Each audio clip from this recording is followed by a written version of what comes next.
But before we get started, I just want to thank our witnesses for being. I come down and greet you all, but I have a slight problem. I'm on a scooter. I tore my right Achilles, so I unfortunately I can't come down and say hi to you. But thanks for being here today. Thank you.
Well, good morning. The subcommittee will come to order. The chair recognizes himself for an opening statement.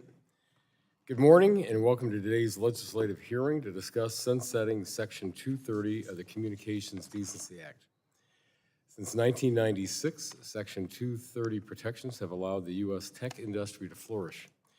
This legal framework emboldened Americans to pioneer, creating internet and social media platforms to promote innovation, user content, and social media interaction. Its intent was to provide online platforms immunity from liability for content posted by third-party users. But as the internet exploded in growth, it also increased challenges that were not contemplated when the law passed in 1996. Section 230 must be reformed. As we heard in our last hearing on this topic, the current online ecosystem is flawed. Many of these platforms are rife with content such as online sex trafficking, narcotics, child pornography, and other illicit crimes. In response, big tech platforms hide behind Section 230's broad immunity. In that process, courts have rewarded their destructive behavior. We need to reform Section 230 to hold platforms accountable for the role they play in facilitating and enabling harmful behavior. But in doing so, Congress must be thoughtful and deliberative. There is no silver bullet to fix this issue. Some argue that amending or repealing Section 230 violates the First Amendment rights of those platforms to host the content they so choose. Yet no industry has complete protection from all liability for harm it causes. Newspapers, broadcasters, fundamental mediums that exemplify our First Amendment rights are subject to publisher liability or can be sued for defamation, not big tech. Over the past several Congresses, there have been numerous proposals to hold big tech accountable for when it acts as a publisher in moderating content on its platforms, but to no avail.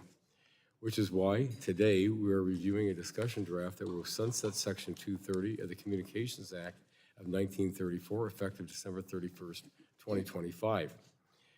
I hope this legislation will bring people together, including those who support, oppose, or are interested, to carefully discuss Section 230 reforms. One thing is certain, big tech's behavior has brought Republicans and Democrats together on a commitment to find a long-term solution to reform Section 230. Congress has a monumental task ahead, but we must reform the law in a way that will protect innovation and promote free speech and allow big tech to moderate indecent and illegal content on its platforms and be accountable to the American people. I look forward to our discussion today and to working with my colleagues on a broader discussion about purposeful reforms to Section 230. It's up to Congress, not the courts, to reform Section 230, and changes to this law are long overdue. And with that, I will yield back the balance of my time. And before I do, recognize the ranking member of the subcommittee, the gentlelady from the 7th District of California. Just want to mention to our witnesses that we do have 3 subcommittees of the Energy and Commerce running today. Health starts at 10:30, so you're going to see members leaving the committee and coming back. It's not that they don't want to hear your testimony, but you have to be back and forth in committee. So I just wanted to mention that before we get started. And also, if I just take a point of personal privilege, recognize our chair's birthday today. Well, happy birthday.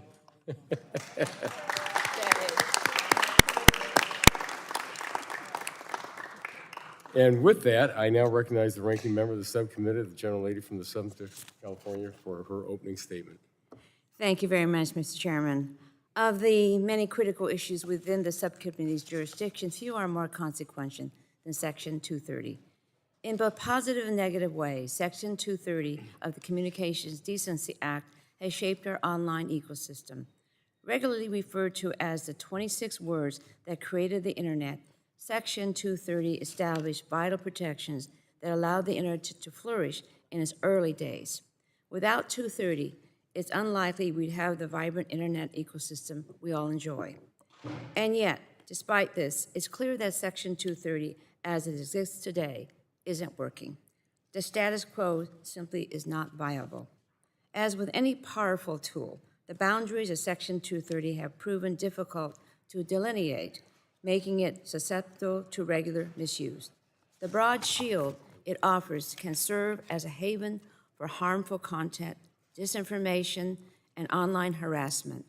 This has raised significant concerns about the balance between protecting freedom of expression and ensuring accountability for the platforms that host this content. These concerns aren't abstract. From documented attempts to interfere with our elections to the harm this content is inflicting on America's young people, the unchecked immunity of 2230 has consequences. And we know many online platforms aren't simply hosting this content. They're actively amplifying it to reach more viewers. Most large social media platforms are designed from the ground up to promote constant engagement rather than healthy interactions. That means pushing harmful and misleading information on some of the most vulnerable users with ruthless effectiveness. Young women are constantly subjected to unhealthy or untested diets. Suicidal material is foisted on those seeking mental health care. And recent elections show the ongoing danger of targeted disinformation. So it should be clear to all, the role of Section 230 needs immediate scrutiny because as it exists today, it is just not working. To date, congressional efforts to make needed reforms have come up short, but we can't give up. The stakes are just too high. But it's also for that reason that we must be intentional, thoughtful, and deliberative in our attempts to update Section 230. Any reforms we implement should create a meaningful incentive for online platforms to own the outcomes of the products they're designing in a way they don't currently. It's well understood that many of these platforms are knowingly amplifying harmful content. There can and should be consequences for that. Until that fundamental dynamic changes, we can't expect to achieve the safer online experience we all want. And we need reforms that allow for better enforcement of civil rights laws to prevent some of the most upsetting discriminatory behavior online. But while there's widespread bipartisan consensus in Congress that 230 needs to be modernized, the process for getting there remains unclear. That's why I believe the process is just as important as the product. We need a thoughtful process that allows for nuanced conversations on difficult issues. I'm ready to begin that work, and with that, I yield back the balance of my time. Thank you very much. The gentlelady yields back the balance of her time. The chair now recognizes the gentlelady from Washington, the chair of the full Committee of Energy and Commerce, for 5 minutes for her opening statement. Good morning, and thank you, Chairman Latta. Ranking Member Pallone and I recently unveiled bipartisan draft legislation to sunset Section 230 of the Communications Decency Act. As written, Section 230 was originally intended to protect internet service providers from being held liable for content posted by a third-party user or for removing truly horrific or illegal content. The intent was to make the internet a safe place and allow companies to remove harmful content in good faith without being held liable for doing so. However, the internet has changed dramatically since then. Over 5 billion people around the world use social media, with the average person spending more than 2 hours a day on social media. The internet has become vital for people to connect, work, find information, make a living. Big tech is exploiting this to profit off us and use the information we share to develop addictive algorithms that push content onto our feeds. At the same time, they refuse to strengthen their platform's protections against predators, drug dealers, sex traffickers, extortioners, and cyberbullies. Our children are the ones paying the greatest price. They are developing addictive and dangerous habits, often at the expense of their mental health. Big tech has failed to uphold American values and be good stewards of the content they host. It's been nearly 3 decades since Section 230 was enacted. And the reality is many of these companies didn't even exist when the law was written, and we could not comprehend the full effect of the internet's capabilities. It is past time for Congress to reevaluate Section 230. In recent years, U.S. courts have expanded the meaning of what Congress originally intended for this law, interpreting Section 230 in a way that gives big tech companies nearly unlimited immunity from legal consequences. These blanket protections have resulted in tech firms operating without transparency or accountability for how they manage their platforms and harm users. This means that a social media company, for example, can't easily be held responsible if it promotes, amplifies, or makes money from selling drugs, illegal weapons, or other illicit content through their post.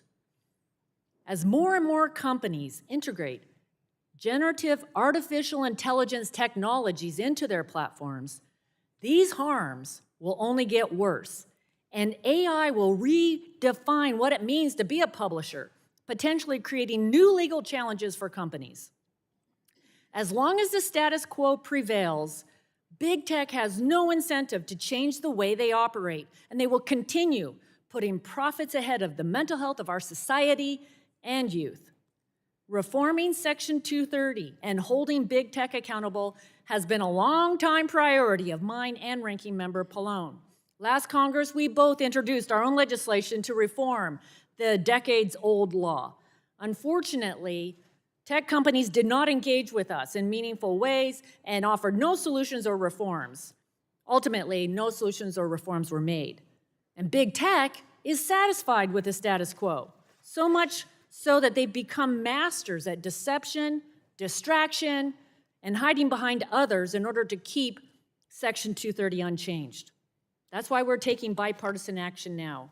Our discussion draft will bring Congress and stakeholders to the table to work in good faith to create a solution that ensures accountability, protects innovation and free speech, and requires companies to be good stewards of their platforms. Let me be clear. Our goal is not for Section 230 to disappear, but the reality is that nearly 25 bills to amend Section 230 have been introduced over the last 2 Congresses. Many of these were good faith attempts to reform the law, and big tech lobbied to kill them every time. These companies left us with no other option. By enacting this legislation, we will force Congress to act. It is long past time to hold these companies accountable. The shield of Section 230 should be there to protect the American people, not big tech. I'm hopeful that this legislation is the start of an opportunity to work in a bipartisan way to achieve that goal. It is vital that we develop solutions to restore people's free speech, identity, and safety online, while also continuing to encourage innovation. That's the American way. I look forward to hearing from the witnesses today, and I yield back. Thank you. The gentleman yields back. The chair now recognizes the gentleman from New Jersey, the ranking member of the full committee, for 5 minutes for an opening statement. Thank you, Mr. Chairman. And today we continue the committee's work of holding big tech accountable by discussing draft legislation that Chair Rogers and I circulated that would sunset Section 230 of the Communications Decency Act at the end of 2025. And while I believe that Section 230 has outlived its usefulness and has played an outsized role in creating today's profits over people internet, a sunset gives us time to have a serious conversation about what concepts are worth keeping. So Section 230 was codified nearly 30 years ago as a Good Samaritan statute designed to allow websites to restrict harmful content. And while it was intended to be just one part of the Communications Decency Act, it was almost immediately left to exist on its own when most of that act was deemed to be unconstitutional.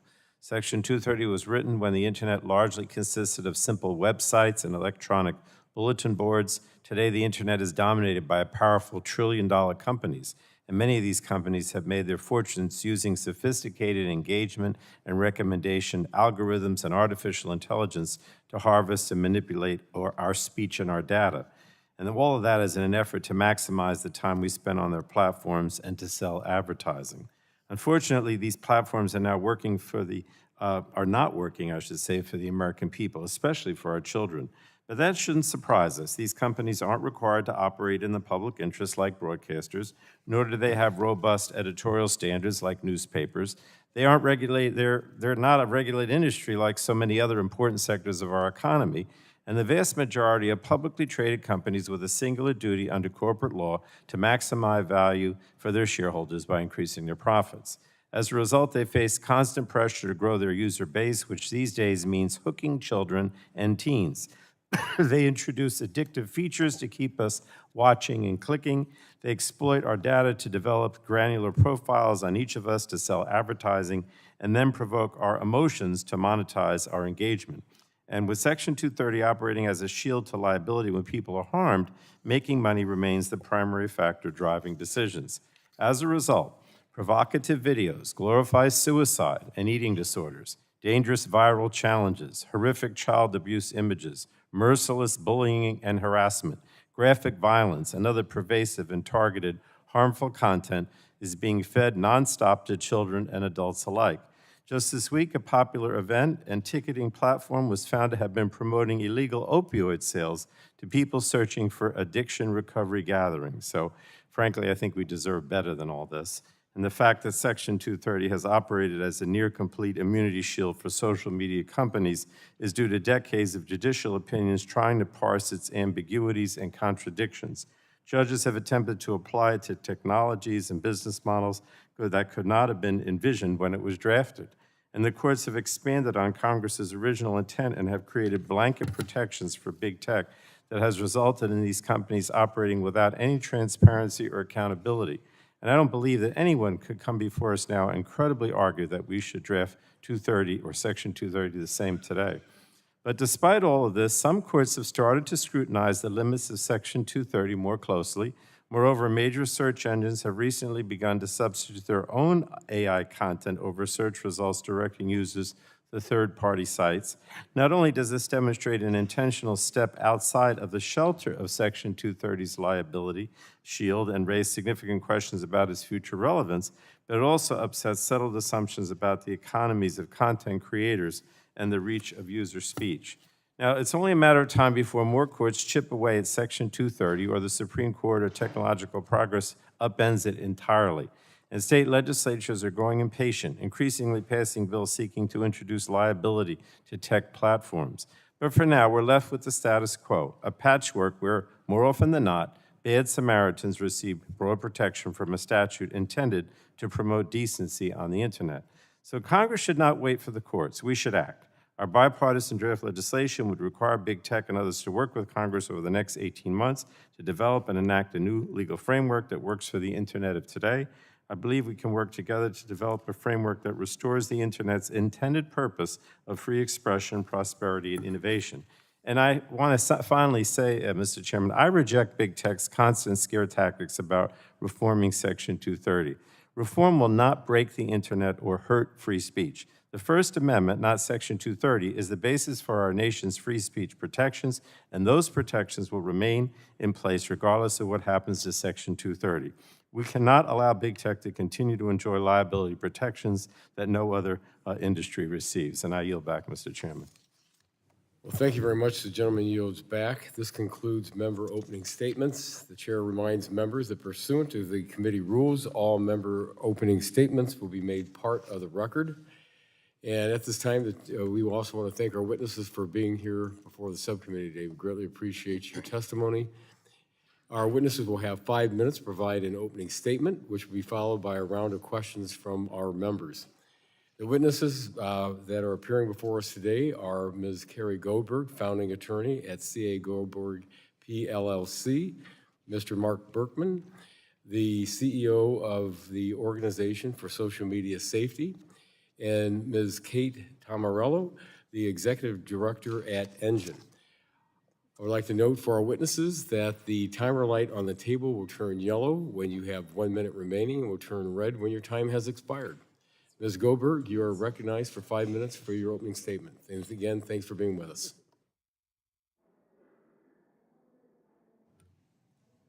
Thank you, and good morning, Chair Lotta, Subcommittee Subcommittee Chair McMorris-Rogers. Happy birthday to you, and Ranking Members Matsui and Pallone, and distinguished members of the House Committee on Energy and Commerce.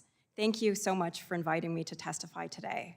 My name is Carrie Goldberg, and I'm the owner of a national law firm where we litigate for families who've been destroyed by big tech. I stand for the belief that our courts are the great equalizer. In 1791, Congress passed the Seventh Amendment, which gives Americans the right to a civil jury trial. This gives us the constitutional right to hold accountable those who injure us.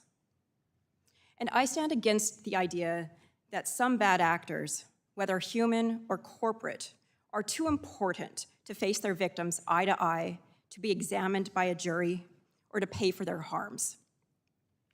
That the Seventh Amendment just doesn't apply. Companies that mint money off of the backs of the masses can't later claim when their products hurt those people in predictable or even known ways that it's not their fault and that they're just a passive publisher. And I want to tell you about some of the cases that I work on every day.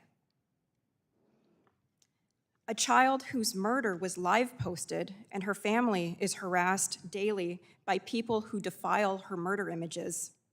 And in her death, Instagram went from her profile having 2,000 users or visitors to almost 200,000 followers. Instagram refuses to give her estate the power to control the account. I represent children who were matched with predators on a video streaming app, including 11-year-old AM, who was used by a man in his 30s for sex and became his sex slave for 3 entire years, and made her go back on the app, Omegle, to recruit more kids. I'm the originating attorney in a case against Snap, where our clients' children were matched with drug dealers who sold them fentanyl and killed them. This case has 90 families in it, and all 90 are mourning the deaths of their kids. One parent is even here today. I represent multiple victims of the serial rapist, Dr. Stephen Matthews, in Denver, who was using Hinge and Tinder as a catalog to find more victims, and Tinder knew about it. I represent a young nurse, or the family of a young nurse, from Brooklyn who was murdered on a Tinder first date by a felon who was erroneously released from prison. I represent a man who was impersonated on a gay dating app, and over 1,000 strangers came to his home in person to rape him while the platform stood by and watched. I also represent a child with profound autism who was matched on a dating app that aggressively markets to children and then was raped by 4 men over 4 consecutive days. And finally, I represent over 30 families whose children purchased a suicide kit online and died the most horrific deaths imaginable. And for 24 of those families, it was an online retailer called Amazon that sold the chemical, aware that there was no household use for it. I do not represent people who were harmed by mere content moderation decisions. In every single one of my cases, the platform knowingly caused the conduct, released a dangerous product into the stream of commerce, sold something deadly, turned a blind eye, or in some cases, all 4. I sue them for their product defects, just like you would if a community was poisoned by contaminated groundwater, or weed killers caused cancer, or an emergency exit door fell off of an airplane mid-flight. Yet in virtually every one of my cases, the online company says that it was just a mere form of speech, that it's immune from liability, and just a passive publisher. Now, over the last 10 years, I've lost more cases because of Section 230 than anybody that I know, but I've also won a few. Congress passed Section 230 in 1995 as an accident in its mission to end online porn. But now it's used by internet oligarchs to shirk the courts and avoid the victims. They make money off their victims, they pay lobbyists, and they amass just an unknown amount of power. Meanwhile, the equivalent of a plane full of children is crashing into mountains every single day while we just wait and watch. In 1997, the court, in a famous case, said, "The internet is a rapidly developing technology. Today's problems may soon be obsolete, while tomorrow's challenges are yet unknowable. In this environment, Congress is likely to have reasons and opportunities to revisit the balance struck in the CDA. Yet here we are 27 years later, but only Congress can fix this emergency. Congress created Section 230, Congress can fix it. and I'm here to support the sunsetting of Section 230 to restore balance. Thank you. Thank you. Mr. Berkman, you're recognized for 5 minutes. And thank you very much for being with us today. Thank you. Good morning. Chair Latta, Ranking Member Matsui, thank you for the opportunity to testify. As a former staffer myself, I also want to thank all the hardworking staff sitting back there today, so thank you. My name is Marc Berkman. I'm the CEO of the Organization for Social Media Safety, the first and leading consumer protection organization focused exclusively on social media. Thank you to Chair Rogers, Ranking Member Pallone, and the full membership of the committee for your strong bipartisan efforts and comprehensive approach towards protecting families from the dangers associated with social media use. Harms either caused or exacerbated by social media are indeed severe, and they are pervasive. In our own study with over 14,000 teens, we have found that a whopping 53% self-report using social media for more than 5 hours a day. That is a lot of time. And in that time, our children are being exposed to a range of threats. Here are some study findings. A breathtaking 46% of teens self-report being a victim of cyberbullying. Cyberbullying victims are about 2.5 times more likely to attempt suicide. Last year, the FBI reported 12,600 sextortion victims, at least 20 of whom died by suicide. 43% of young adults had seen self-harm content on Instagram. 33% consequently replicated such self-harm. The more time adolescents spend on social media, the more likely they are to be exposed to drug-related content and to experiment with substance use. New TikTok accounts set up by a supposed 13-year-old were recommended self-harm and eating disorder content within minutes. These studies, among many, many others, indicate real, ongoing harm from social media. We do not need to wait for more research. The conclusions are clear. Social media executives have themselves readily acknowledged the safety concerns in these very halls. Meta's Mark Zuckerberg acknowledged that Meta didn't do enough to prevent their platforms from being used for harm, including a failure on data privacy. Xu Zichu of TikTok stated that the security, privacy, and content manipulation concerns raised about TikTok apply to the other social media companies as well. Snapchat said that while they've set up proactive detection measures to get ahead of what drug dealers are doing, those drug dealers are constantly evading Snapchat's tactics, not just on Snapchat, but on every platform. Despite this very clear consensus among its own leaders that severe safety risks to adolescents pervade the industry, Big Social is not taking sufficient action. And so the harms continue, the mortality count mounts.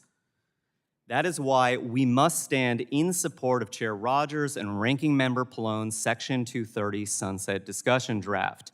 Section 230C has directly facilitated these harms by gutting our carefully developed tort law jurisprudence for this industry. We have removed the traditional public policy mechanism that forces all other companies to appropriately consider public safety along with their profit motives when making business decisions. The results speak for themselves. But we cannot fully understand the failures of Section 230 without a focus on its tragically forgotten provision, Section 230D. Congress required that internet providers, including today's social media platforms, provide users, upon signing up for the service, with a list of commercially available safety software providers. The clear legislative intent of Congress was to provide the civil liability immunity provisions of Section 230C only in conjunction with the understanding that a robust safety software industry would help ensure critical safety support to families and children.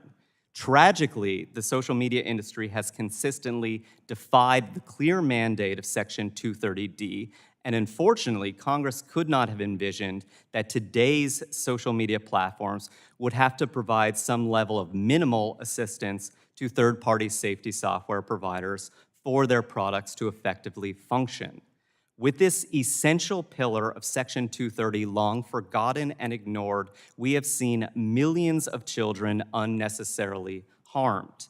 That is why, along with the other essential pieces of legislation that this committee is considering, like APRA, COPPA 2.0, and COSA, Congress must pass Sammy's Law to restore this imbalance and give caregivers the choice of using safety software to protect their children.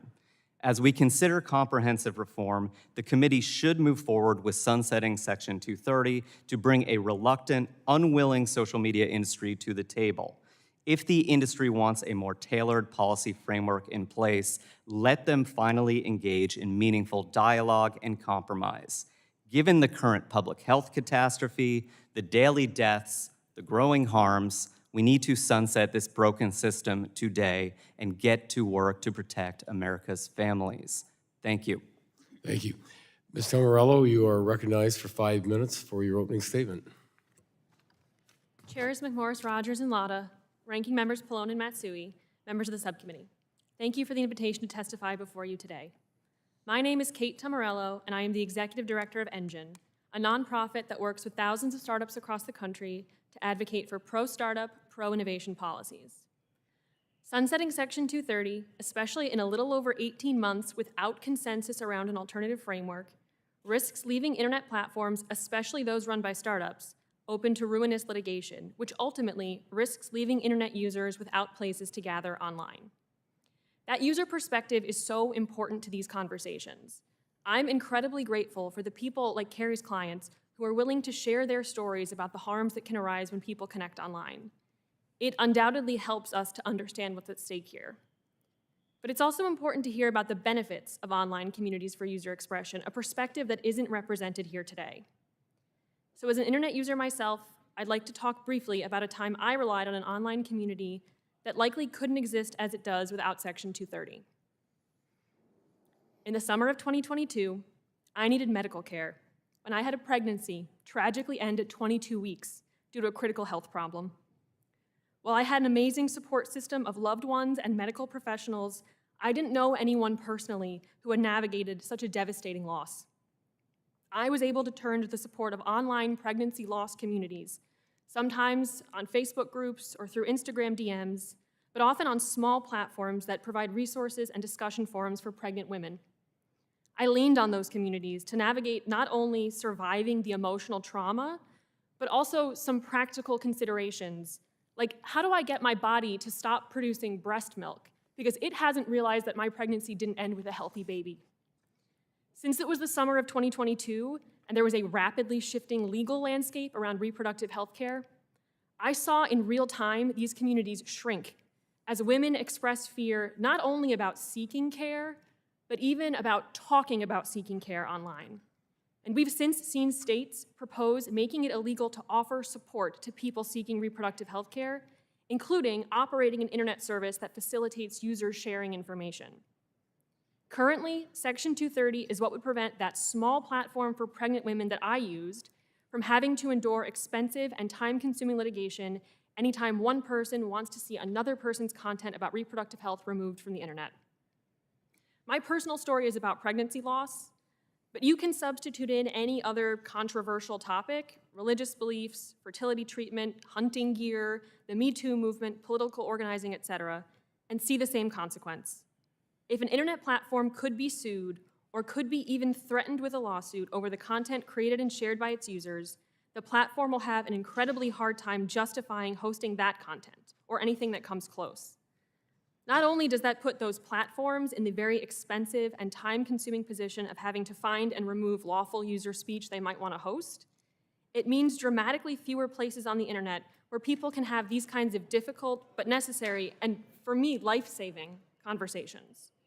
Sunsetting Section 230 would harm the diverse ecosystem of internet platforms and the users that rely on them. Section 230 is a faster, more efficient way to reach an inevitable legal conclusion, that internet platforms shouldn't be punished in court for the speech and conduct of their users the platforms can't logically be expected to know about. And that means litigants can't use the threat of drawn-out and expensive legal battles to pressure internet platforms into removing speech the litigants don't like. Section 230 has enabled user expression far beyond the platforms run by big tech companies. That includes everything from the nonprofit-run Wikipedia, to libraries, to educational institutions, to internet infrastructure companies, to individuals running Mastodon servers or community listservs or bloggers with comment sections.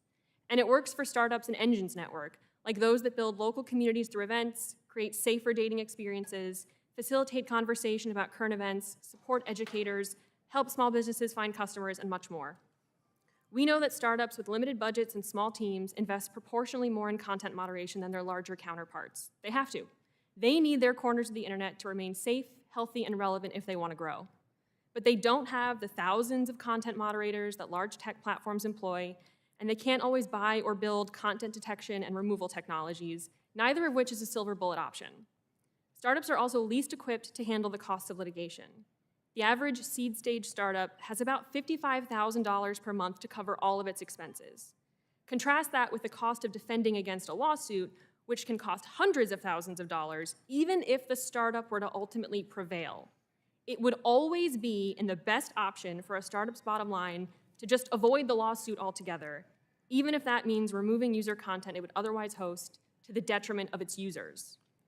Sunsetting Section 230 won't lead to the outcome that the leaders of this committee say they want, an internet where free expression, prosperity, and innovation can flourish. Section 230 is and has been critical to those goals, and it's essential for the competitiveness of US startups. Instead of sunsetting Section 230 in the hopes of an elusive replacement, we must be clear-eyed about what we can realistically accomplish and what we risk in terms of trade-offs to expression, prosperity, and innovation. Thank you for the opportunity to testify, and I look forward to answering your questions. Well, thank you all for your opening statements today, and that will conclude. And we will now start with members' questions to our witnesses. Ms. Tummarello, if I could start my questions with you. You state in your testimony about we want to make sure that the small and the medium-sized companies out there and the startups can be out there and have the protection of Section 230. And also, I'm sure you agree that there's some companies out there that can better protect themselves. At what point should we consider a company to be big enough to take more responsibility for their platforms? Thank you for the question, Chair. I think, like I said in my testimony, we know that startups invest proportionally more in content moderation to keep their users safe. They have to. It's a business necessity for them if they want to grow. Generally, I think we're very hesitant to put a cap on what constitutes a startup. It's really hard to measure. You can have a lot of users with a very small team. You can have a lot of users without having a lot of profit. I'm not sure there's a great metric that says once you hit this point, you should be expected to immediately find and remove any problematic content, especially when we know companies of all sizes, but especially startups, are already investing in finding and removing harmful content. So I don't think there's kind of a clear threshold where once you cross it, you should have the resources to perfectly moderate content and prevent users from sharing harmful content every time. And that's part of our problem that we're going to have as we look going forward, is establishing those guideposts out there, the guardrails, as to where we're going to be in between who's that startup, who's that small company, who's that medium, because again, we want to make sure that they can flourish out there in the economy. Ms. Goldberg, do you believe small tech companies should be carved out from Section 230 reform legislation or this sunset bill, and why or why not? I don't believe that there should be any exceptions for small startup companies. Some of the internet's most malicious websites are small. Omegle was run by one person, and it accommodated 60 million unique visitors a month, matching adults with children for sexual online streaming. A Sanctioned Suicide is run by two people. It's a pro-suicide platform that instructs people on how to die. It's visited by children and has single-handedly increased child suicide in this country. There's absolutely no reason that small companies should get some sort of carve out. Our country has 99% of businesses in this country are small businesses. No other industry gets some blanket immunity from litigation. Instead, small businesses, I happen to own one, we guard ourselves against litigation by being responsible and not harming people. Okay. Well, thank you. Mr. Berkman, many of the harms that you raised in your testimony are against the terms and services of tech companies. How will reforming Section 230 encourage platforms to be better stewards of their platforms and create better accountability? Yeah, sorry. So the issue is now that with blanket immunity from any sort of liability, we have a severe imbalance in how the social media industry is making their decisions, and they are not weighing in public safety sufficiently. And so with reform and adding in that liability, we're going to see a calculus that all other businesses, as Ms. Goldberg just mentioned, undertake when they make their decisions, and that's how we increase public safety in this industry. Well, let me ask you the question. You know, if we're looking at reforming, do we keep Section 230, or just should 230 expire at the sunset if we get a sunset through in December 31st of next year? I really think, given the extreme amount of harms, we're really facing a public health catastrophe, especially for adolescents, that reworking the entire system using a comprehensive package that I know the committee is working on and considering now, I believe is essential to alleviate the harm that we're seeing, mitigate the harm that we're seeing. Well, thank you. I yield back the balance of my time and recognize the ranking member of the subcommittee for 5 minutes for questions. Thank you very much, Mr. Chairman.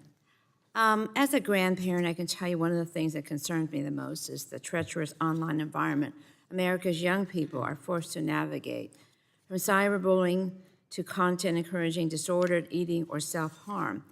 It's simply naive not to acknowledge the connection between the rise in social media and the harm for America's youth. Mr. Berkman, can you describe the strategies online platforms use to target and push harmful content on children? Absolutely. So there's a range of features out there that we find incredibly problematic. There are features that are meant to keep children using platforms. That's how these platforms make their money. So the thumbs up, the likes, the shares, the view counts, all of that is geared towards getting children to come back and watch again and again. The algorithms are designed off of what gets high engagement. And unfortunately, it's that dangerous, salient content that often gets that high level of engagement. So sexually explicit material, extreme violence, that's what human beings tend to watch, and that's what the social media platforms use to increase engagement via their algorithms, among many other features, by the way. As we consider reforming Section 230, how should we understand its limitations in cases where platforms are knowingly amplifying harmful content? Yeah, in any other industry, if you are knowingly causing harm, you are going to be subject to liability. And so again, we have this very severe imbalance here in business decisions. And as Ms. Goldberg mentioned, the jurisprudence of Section 230 has really gone off the rails and included a range of business decisions, feature design, product design, that really should never have been included in the concept of 230 and certainly was never the original intent. Okay, thank you. Ms. Tummarello, I want to take a moment to thank you for sharing your story. It was very important. That took an immense amount of courage, I understand that. Without women like you stepping up to sharing their stories, lawmakers wouldn't fully appreciate what's at stake here. In a post-Dodd environment, more and more women are being forced to turn to online communities for seeking reproductive care and advice.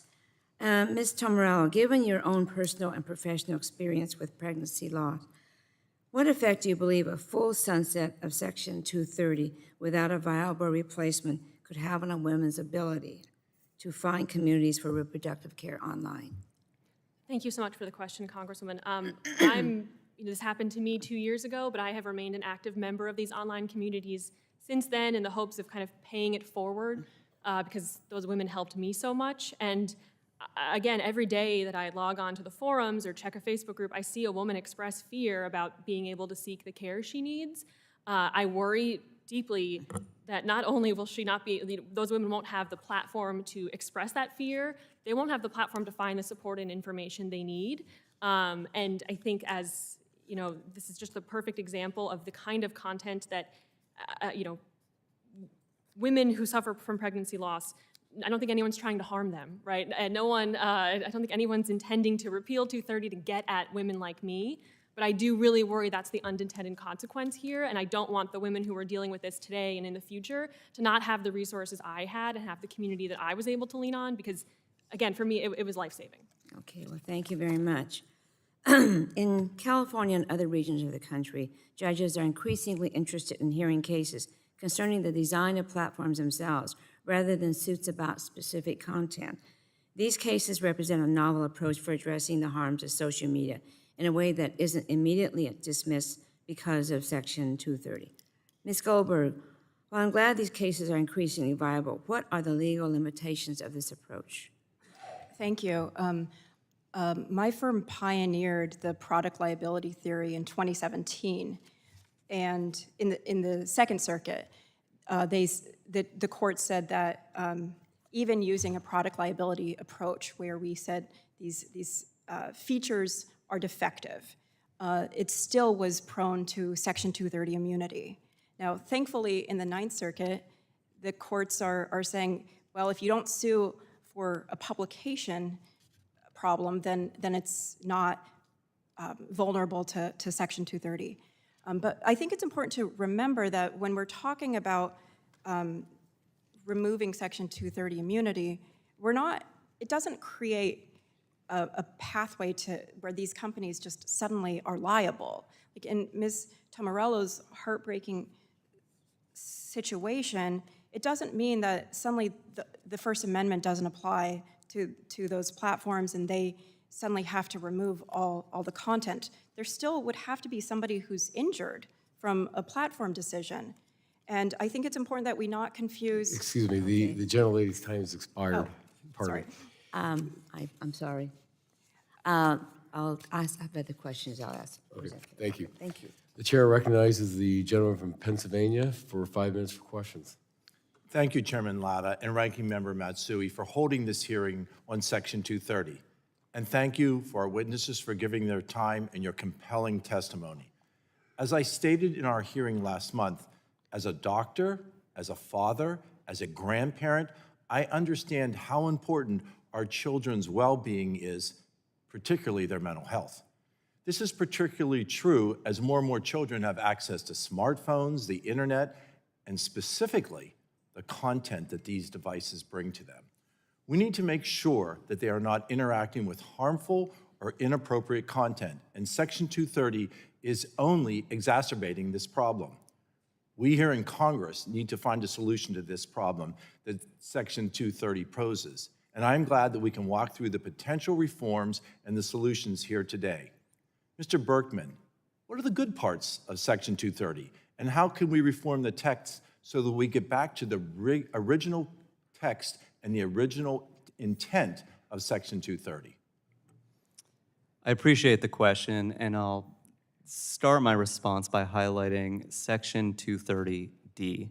It is a long forgotten and tragically ignored critical component of the original concept of Section 230. And Section 230D requires internet companies, including social media platforms, to give all users notice upon signing up of all commercially available safety software providers. The immunity provisions of Section 230C were put in on the back of the understanding that there would be a robust third-party safety software industry out there protecting users, particularly adolescent users. Is that robust industry available now? There is an industry out there now that is effective. Unfortunately, and what could not have been envisioned in 1996 was that for the safety software companies to work, the social media platforms have to provide a level of minimal cooperation. They have to provide data access. Does that cooperation exist? It exists among some platforms and not others. You used the word robust. Is it robust? There are strong companies out there. I would not call the industry robust. I think we share those concerns. Ms. Goldberg, what, if any, criminal activity does Section 230 inadvertently continue to facilitate? And how would reforming the law stop that illegal activity?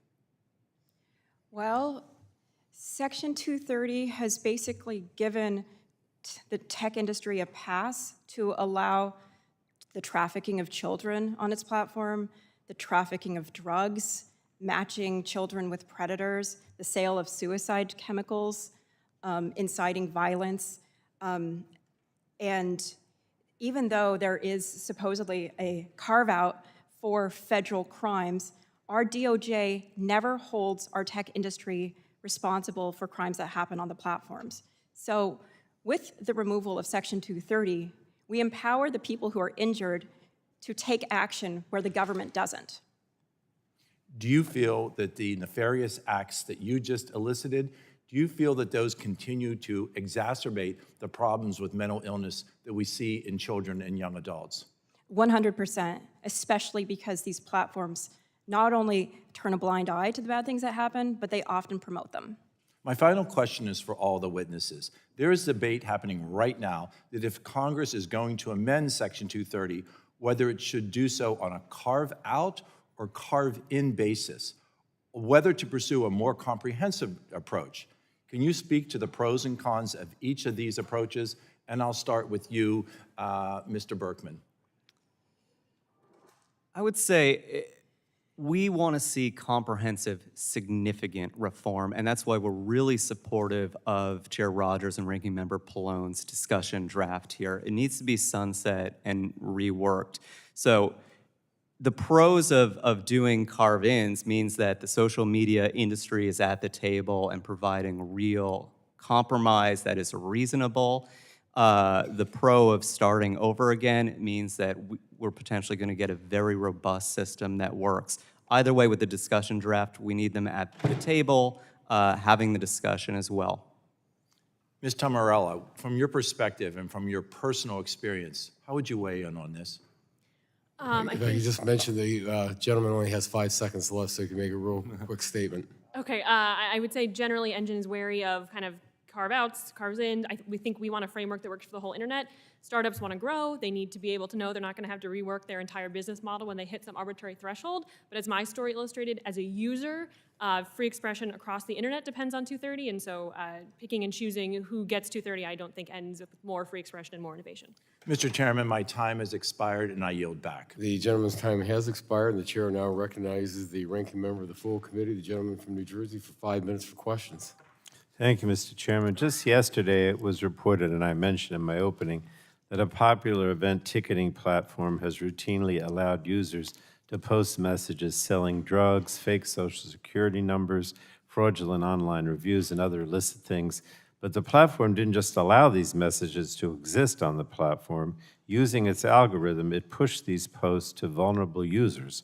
And for instance, the platform actively placed posts offering illegal access to prescription drugs like oxycodone, and next to genuine events intended to support users struggling with addiction and substance abuse. So again, I think it's pretty outrageous. And we've seen things like this over and over again.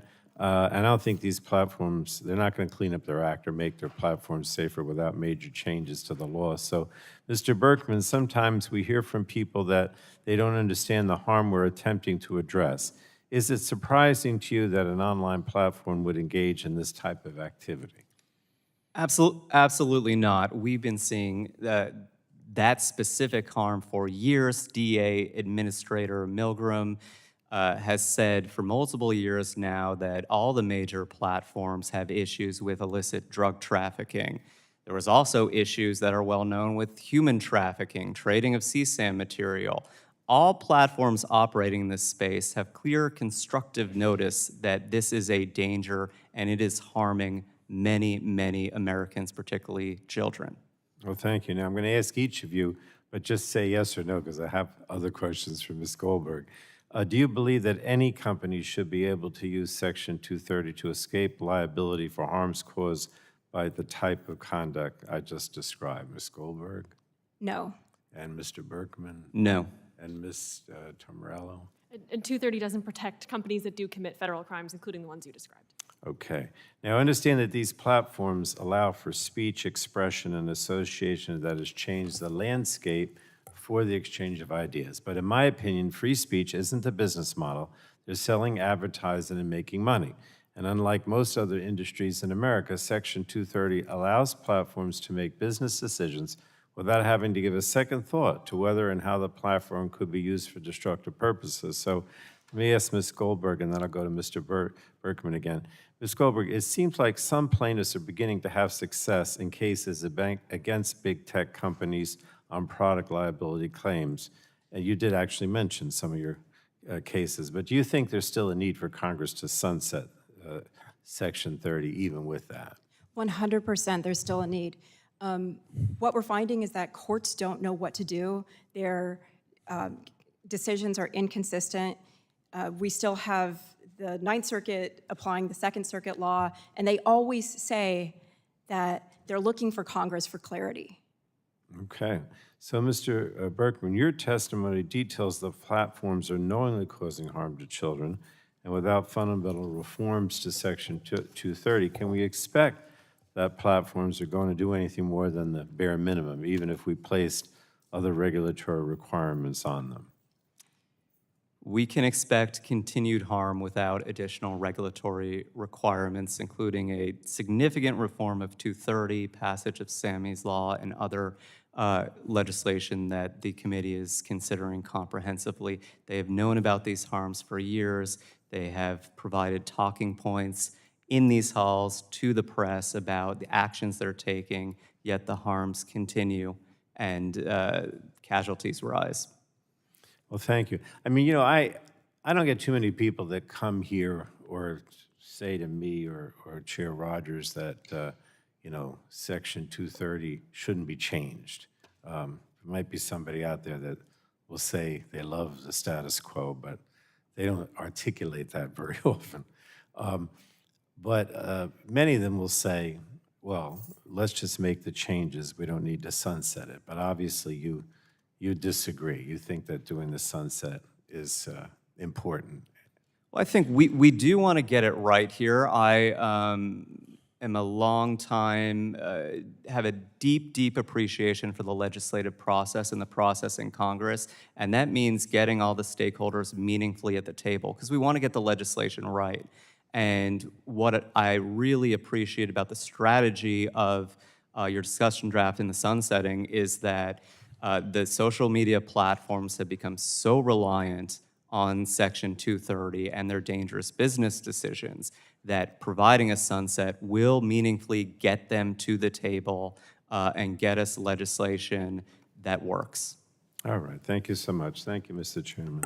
Thank you. The gentleman's time has expired and yields back. The chair now recognizes the gentlelady from Washington, the chair of the full Committee of Energy and Commerce, for 5 minutes for questions. Thank you, Mr. Chairman. Ms. Tummarello, last Congress I had a draft legislative proposal to reform Section 230 that included a threshold to ensure the reforms would only apply to the large tech companies and would not affect small businesses or startups. However, small and medium-sized companies still opposed reforms to Section 230 and did not engage in any meaningful conversations. If this bill passes and Section 230 is at risk of sunsetting, will these businesses engage in the process and support meaningful reforms to Section 230 to put control back in the hands of Americans? Thank you for the question, Chair. I should note, Engine is always happy to engage and did engage last Congress. Can't speak for any specific companies, of course. I think there's always I think everyone wants the internet to work better for everyone. And so the companies we work with are always happy to engage to find ways to make that work. And would just hope that those conversations start from a recognition about what's really at stake when we talk about innovation and expression online. But a sunset risks, especially at the end of next year, when there's still so much disagreement even among members of Congress over what the internet should look like, a sunset risks leaving our startups, but also, again, just internet users generally vulnerable after 2025. Thank you. I can appreciate that. The intent of this bill is to put a clock on making reforms to Section 230 before it sunsets.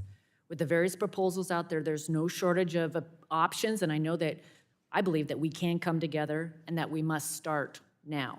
What substantial reforms, as a follow-up, should Congress consider in modifying the liability protections in Section 230? I think Congresswoman Matsui put it really interestingly when we talk about modernizing Section 230, and to me, not to put words in her mouth, of course, but to me, that means keeping the original intent, which was to incentivize good faith attempts at keeping corners of the internet safe and healthy and relevant. Right, absent 230, and to Ms. Goldberg's point, absent 230, it's not that the platforms would be held liable for the speech, it's that the platforms could very easily be pressured into removing speech people don't like.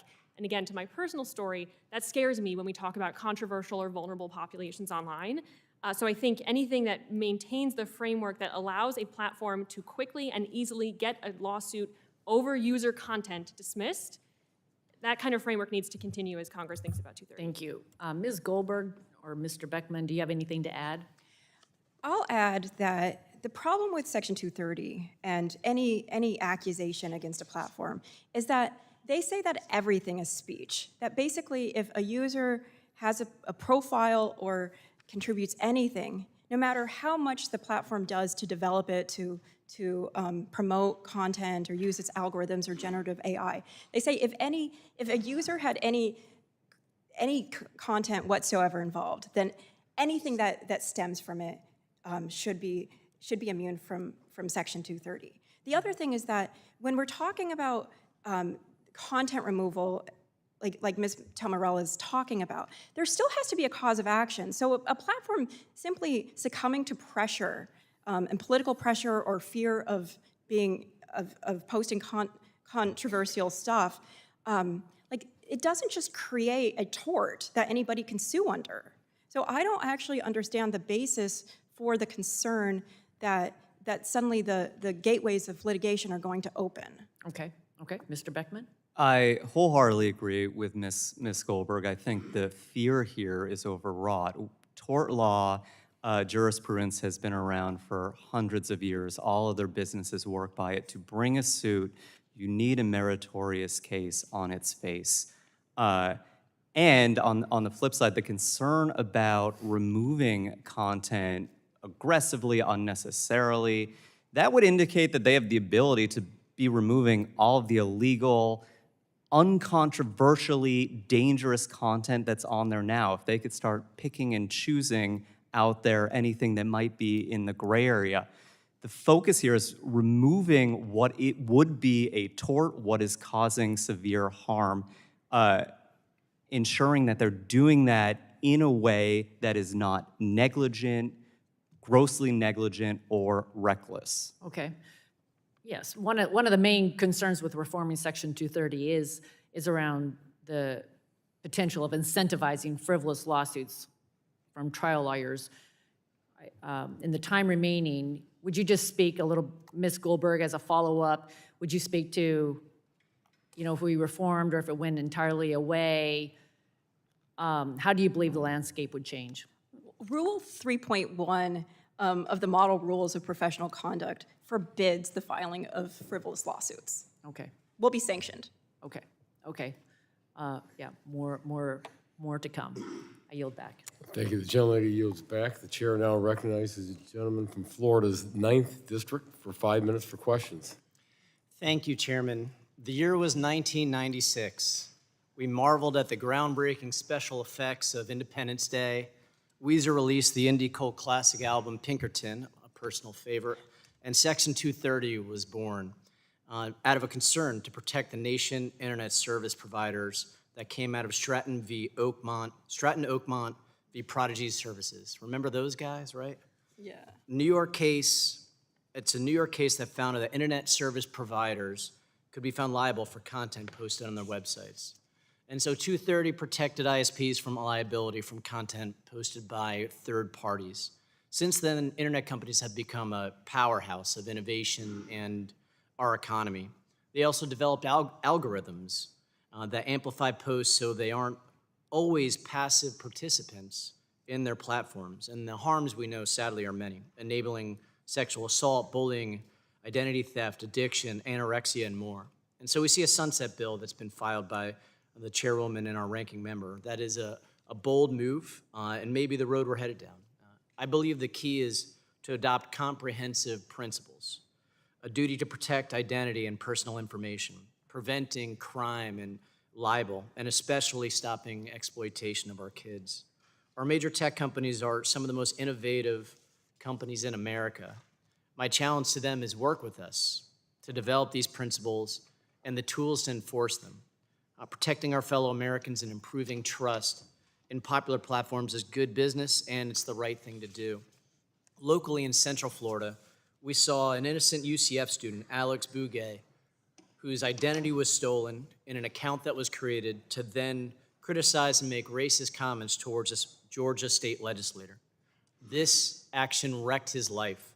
He was fired from his job, he almost got kicked out of school, and we saw it become a huge issue in Central Florida.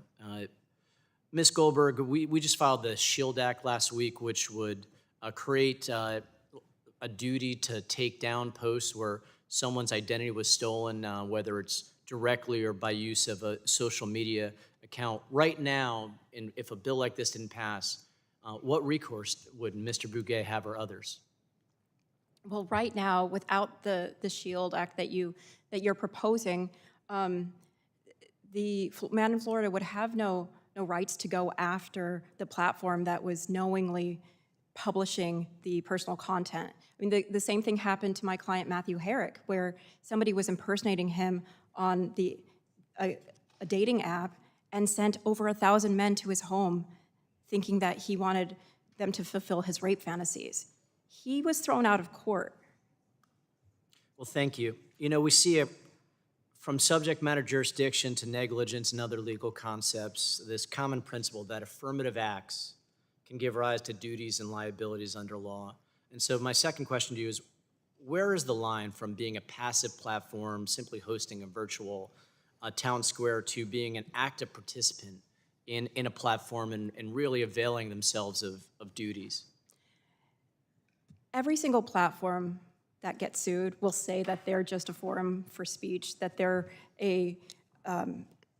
just a conduit. So the issue is that until they're accused of doing something wrong, they're going to just, they're going to deny that they're active, no matter what. Mr. Berkman, we know algorithms are some of that proactivity. What are some of the other proactive ways social media platforms and internet providers can become more active participants than merely just hosting a platform? It's a really basic one that's not as techy as algorithms. We see this all the time where there's a severe case like the one in Georgia. It's getting worse with deep fakes out there as well. And the victim, the target, makes multiple reports to the platforms and they ignore it, don't respond. Basic notice, also a basic feature of tort law. So actual notice and ignoring it. Other features like Snapchat's quick ad feature that links children to dangerous predators and drug dealers. All these features in there are causing harm and not necessarily connected to free-flowing content that we saw in 1996 that had no algorithms or features keeping people on the sites. Thank you, and I think the key is we see common principles both in negligence and defamation and others, whether it's newspapers, whether it's duties for different businesses that really can guide us through should we not see a wholesale sunset. And with that, I yield back. Thank you. The gentleman's time has expired and yields back. The chair now recognizes the gentleman from Florida's 12th District for 5 minutes for questions. Thank you, Mr. Chairman. I appreciate it. As a conservative Republican, I generally err on the side of industry self-regulation in which competition and reasonable self-governance management standards. This is typical. It's really typically the best way to incorporate business needs as well as consumer expectations. In my opinion, the heavy hand of government should be a last resort. Ms. Goldberg, over the last several years, Congress has discussed with online platforms the concerns of their failure to be good stewards of their platforms in light of Section 230. Has industry made any reasonable changes or offered any meaningful solutions in addressing people's concerns? And do you think it's necessary to pass a Section 230 repeal for social media companies to meaningfully engage on this particular issue? Thank you for this question. And I think it's important to remember that Section 230 is a regulation.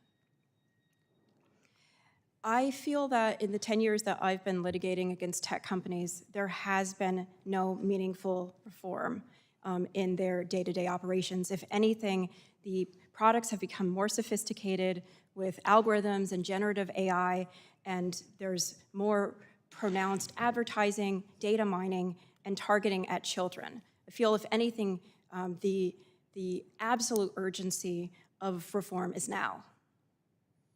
Thank you. For you, again, you mentioned the kids, and this is what this question refers to. Section 230 has been a one-size-fits-all approach to liability protections regardless of the harm caused and the individuals that are harmed.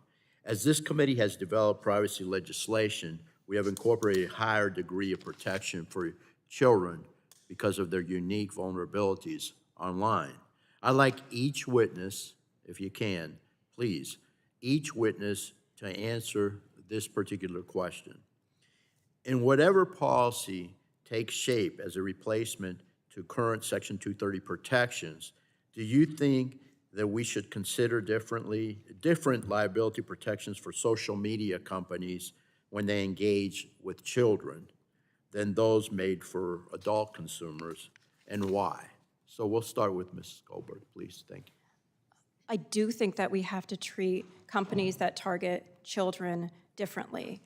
They're looking at children as a mass market, and the sooner that they can get a child on their platform, they can control how much time and attention that child attends to their platform, and they might have a customer for life. The harm that we see to children who don't have the ability or the knowledge to cope with emergencies, who maybe are being blackmailed and afraid to tell their parents, is extreme. Thank you. Mr. Berkman, please. Mine would be yes. Millions of children are being harmed by social media, millions in the clear data. It is a public health catastrophe for our children, a full range of dangers. And so I do think that we need to change the calculus through liability for platforms that allow children on. That includes allowing them on by their terms and allowing them on de facto, as in not doing any sort of verification. So my answer is yes. In terms of that regulatory package there, again, it really needs to include bills like Sammy's Law, which would specifically significantly increase protection for children. So if a social media platform is allowing children on, that needs to be something in the mix as well. COPPA 2.0, APRA, those provisions on data collection for children as well need to be in the mix. Thank you very much. I appreciate that. Thank you. So, Ms. Tummarello, same question. Thank you for the question. I think generally when we think about startups, a relatively small number of startups we work with are truly aimed at children, know that they're dealing with children, and I think generally makes sense, like COPPA, to have a different framework for dealing with children when that's who you know your users are. What we worry about is this kind of bleeding into general audience platforms that have no way of knowing that they're dealing with children. And to the point on age verification, we're especially concerned about startups being forced to collect additional information from users. Imagine signing up for a new service you've never heard before and being asked for your driver's license. It might put you off from using that service, and so that would really harm startup growth. But to the point of your question, when we're talking about children's targeted platforms that know they're dealing with children, generally different rules of the road make sense. Thank you very much. I appreciate it. I'll yield back, Mr. The Newman. gentleman's time has expired and yields back. The chair now recognizes the gentleman from California's 29th District for 5 minutes for questions. Thank you, Chairman Latta and Ranking Member Matsui, for holding this hearing and bringing us together, and I appreciate the witnesses' opinions and sharing their expertise in full view of the public about today's issue.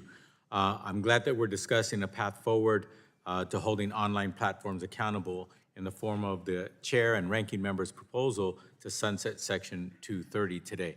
I hope that we go beyond just discussion and actually take some action.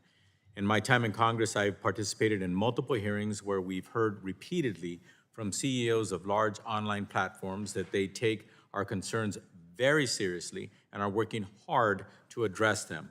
I don't believe them.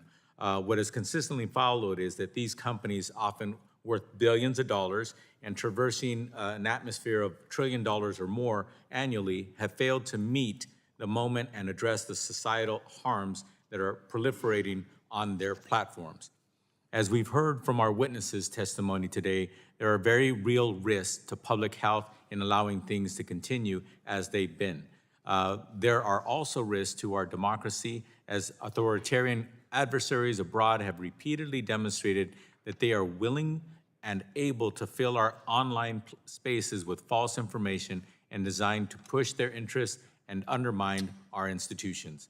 While I wish we could better depend on American companies to help combat these issues, the reality is that outrageous and harmful content helps drive their profit margins.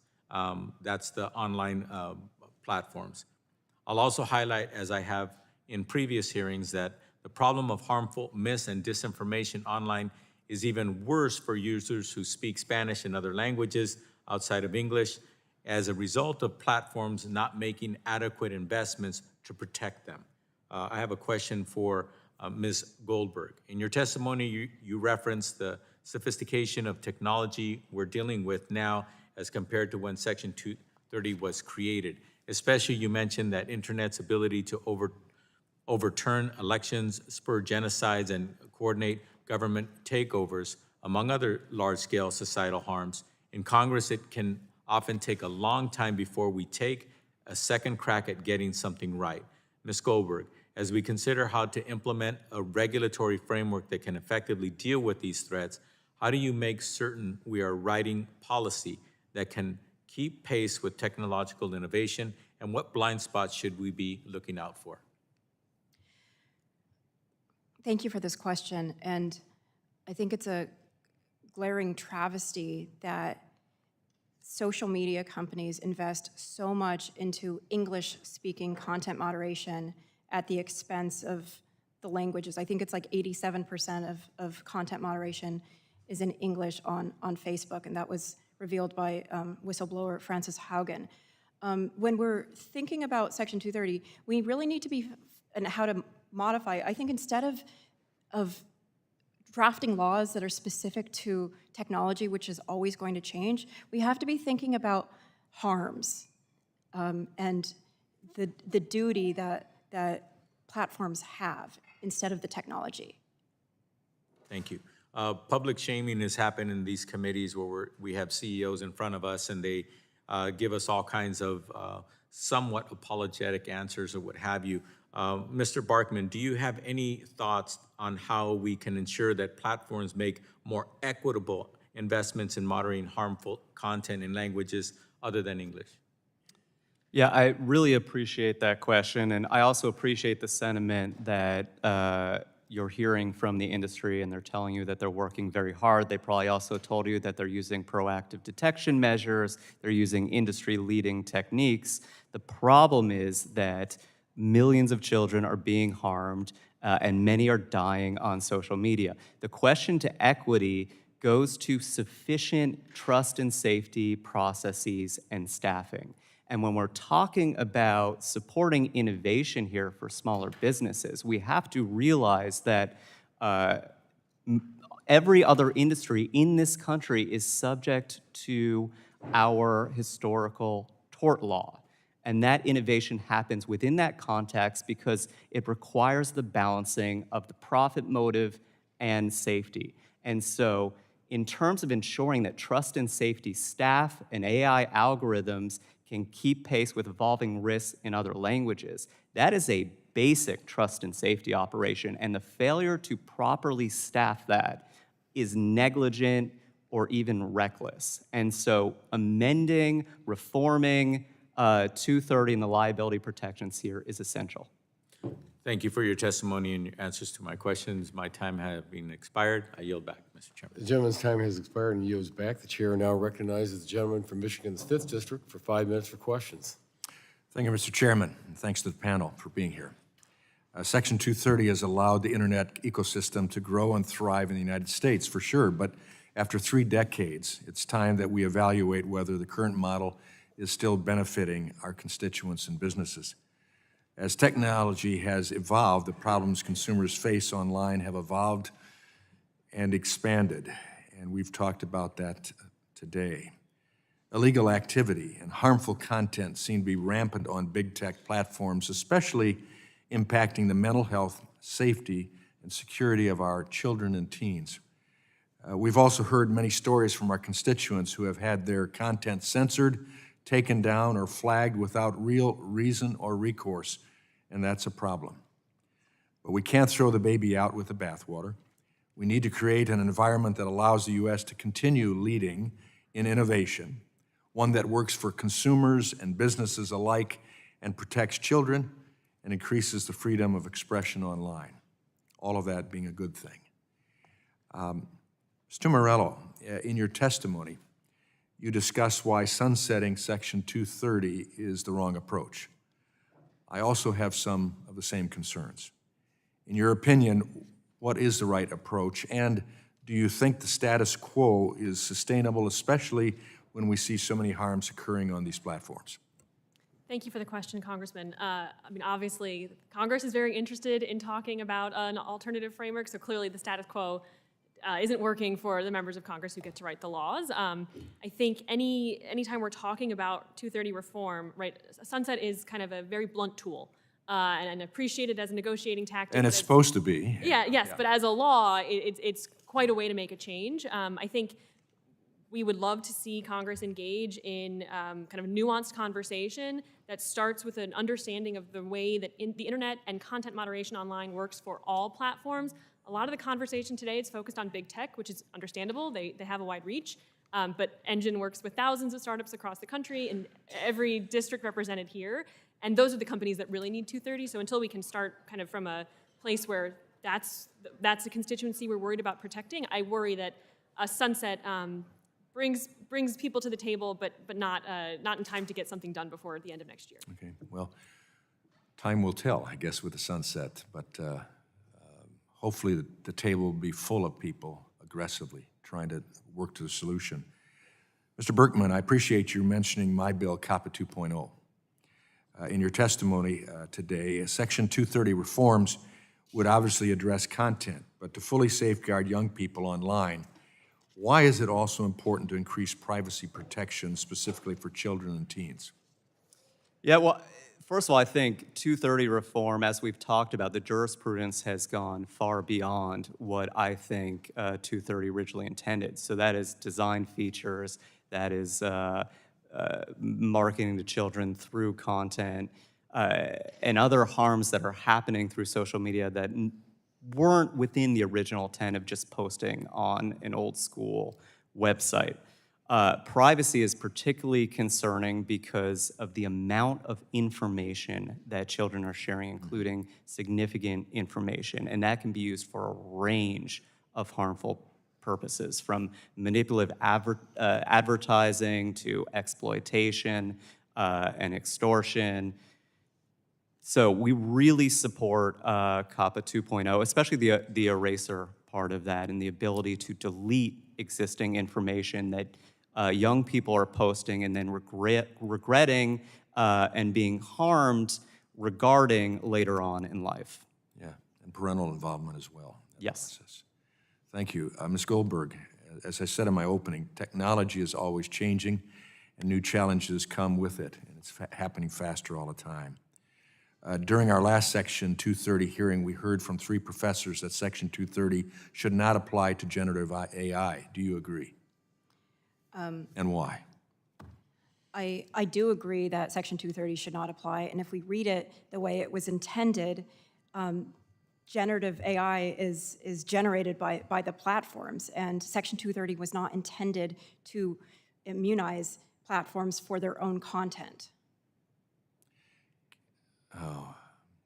I'll have to ask further question about chatbots and GPT specific. We'll submit that for the record. I yield back. The gentleman from Michigan yields, and now I recognize Representative Fletcher from Texas 7 for 5 minutes. Thank you so much, Mr. Chairman. And thanks to Chairman Latta and Ranking Member Matsui for holding today's hearing and for our witnesses for testifying today. I just want to start my questions with a response to Ms. Tummarello. Thank you for sharing your perspective and your personal story about your miscarriage and the importance of access to information and support. I'm very sorry for your loss. There is certainly a need for access to medically accurate, real-time information about pregnancy loss, and reproductive health care more broadly. I would submit, however, for this committee's consideration that the answer lies not in Section 230, but in passing the Women's Health Protection Act, which has been referred to this committee for consideration, so that women in the United States can have access to the full range of reproductive health care and accurate information about it. I appreciate your response to Ms. Matsui's question, but I disagree that people aren't trying to hurt pregnant women and women experiencing pregnancy loss. That is exactly what legislators in my home state of Texas and others are doing, where extreme legislators are criminalizing pregnancy. They are preventing access to medically necessary miscarriage management and access to medications like mifepristone that are used in miscarriage management. When women who are having miscarriages are going to emergency rooms and being told to wait outside, they are being told to come back when they're sicker, when they have sepsis, when they are on the verge of death. So the other thing we see is that they're even empowering random strangers, giving them standing to sue people, giving random strangers standing to sue people who may have been pregnant and anyone who helps them, anyone, including their doctors, in states where abortion is illegal like mine. So your testimony that over the last couple of years you have seen the fear in these discussion groups, I think is incredibly powerful and really important for this committee to understand, and I thank you for sharing it. In my view, the answer does not lie in Section 230, however. It lies in protecting the health, dignity, and freedom of all women in the United States, and we do that by passing the Women's Health Protection Act, and I hope this committee will take that up. It is in our jurisdiction. The last Congress passed it twice, and it's time that we do it again. With the time I have left, I do want to focus on some of the Section 230 issues, and Ms. Goldberg, I really want to direct my question to you and give you the rest of my time to answer it around some of the litigation questions, because I too am a lawyer. I understand very clearly what you're talking about when you talk about some of the procedural challenges, but I'm hoping you can explain it for the record and for those watching, because like you, I absolutely fundamentally believe that our legal system and our ability to seek justice in the courts and accountability in the courts is essential to the functioning of our society. And I would appreciate it if you could take the time that I have left, about 2 minutes, and explain very generally how Section 230 operates today as an immunity from suit, as opposed to, say, a defense or an affirmative defense, and how that impacts the discovery process and other things, what it prevents you from being able to do that you might expect in another kind of case. I think that would be really helpful. Thank you. And I couldn't agree more with you about the Reproductive Health Protection Act. So Section 230 is not sexy. It's a procedural act that basically defendant corporations use at the earliest stage possible in a motion to dismiss. So we file a pleading telling a product, exactly how our client was injured through its features. And then they file motions saying, we're just a forum. You're suing us for speech. And then a judge decides it. What happens is that the cases get thrown out at the earliest stage without the opportunity for discovery. So we never know exactly how much notice the platform had about the harm, how many other similar incidents there were. They don't have to give up any information, and that's what's so fundamental to our civil justice system, is that it's all about sharing and exposing the information of bad acts. So these companies really get to continue to hurt people in the same way and really benefit from this informational imbalance where they know how much they're hurting people and how many similar incidents there are, but victims have no idea that there have been, 1,000 people that purchased the same suicide product before them. Well, thank you so much. I'm running out of time, so I thank you for your answer and explaining how this is used, and I think it's something for us to consider as we look to the Section 230 reform. So with that, thank you, and I yield back. The gentlelady yields back, and I recognize myself for 5 minutes of questions. I believe all of my colleagues on this committee agree we want the internet to remain a relatively free and open place. Since 1996, Section 230 has operated under a light touch regulatory framework, allowing companies and online providers to moderate content under a liability shield. Today, our internet and its regulatory framework is under attack. The American public gets very little insight into decision-making processes when content is moderated, and users have little recourse when they're censored or restricted. Recently, Americans experienced a great deal of online policing from big tech during the last presidential election. And for example, users saw platforms like Twitter and Facebook immediately cut stories from being shared or talked about by the users on their platforms at the request of our own government. It's Congress's job to ensure that big tech companies are not obstructing the flow of information to benefit a political agenda and ensure a free and competitive news market. It's our job to promote transparency, truth. As a member of the Select Committee on China and the Speaker's AI Task Force, I have major concerns with the risks our internet ecosystem faces from the Chinese Communist Party and other adversarial nations as well. Our younger generation has never been more targeted by foreign propaganda, illicit online activity, misinformation, and mental health harms than they are right now without critical reforms to Section 230. Mr. Berkman, I was recently at a conference where some major players in the generative AI space were speaking. They were all very hesitant to discuss what data their algorithms were trained on, but they were very clear that they didn't want to be held liable for the output of those algorithms. If we clarify that Section 230 protections do not apply to generative AI outputs, would that incentivize these platforms to invest in higher quality data for developing AI, perhaps more transparent? Yes.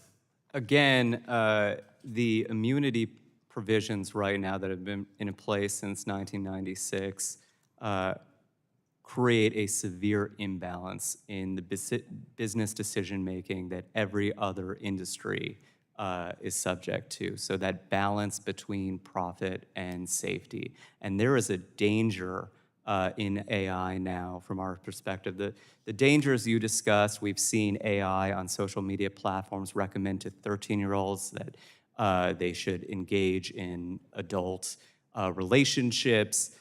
Really concerning coming out of AI. And clearly dangerous stuff. I agree, and thank you for that testimony. Ms. Goldberg, in keeping with this AI topic, how do you think that holding generative AI firms liable for the outputs would affect their behavior? Well, I think that the pressure of litigation would motivate anybody who's in the business of generative AI to be developing safer products and to be considering the predictable ways that they could harm. I agree with you. Thank you. Ms. Tummarello, I believe Section 230 currently also makes it possible for new competitors to enter the market and attract investment. You have some firsthand experience working with thousands of startups across the country, and you understand the importance of Section 230 for these companies. Can you tell me what's going to happen to the small guys, if Section 230 sunsets? Yeah, absolutely. Thank you for the question, Congressman. We are truly concerned that small platforms will not just have to deal with litigation, as they currently stand, but it will be much harder to launch a small platform. We've heard investors say to us, and we have some data on this that I'm happy to follow up with, that when they're looking at investing in companies, they invest in companies and startups where the money will go to the product. The money will go to adding user value. If the money has to go to a legal defense fund, if the money has to go to a defense attorney, they're not interested in investing, and they've cited current intermediary liability frameworks as something that gives them confidence to invest in startups that host user content. So we're really concerned that not only will the startups we know today have a tougher time existing, we're really very concerned about the next generation of startups that host user content that will have trouble getting off the ground. So we should get in there and do something about 230, I guess. So, Mr. Berkman, I appreciate the attention you've placed on social media harm towards youth throughout this testimony. You lay out in your testimony that Section 230 is the correct response. Can you explain how it will not unintentionally also silence, the free speech on the internet, and even controversial? So there's controversial that should be allowed and some that shouldn't. Yeah, I'm sorry, could you repeat that last? Yeah, so I just wondered, how does it affect the free speech online? We have hundreds of years of established tort law jurisprudence.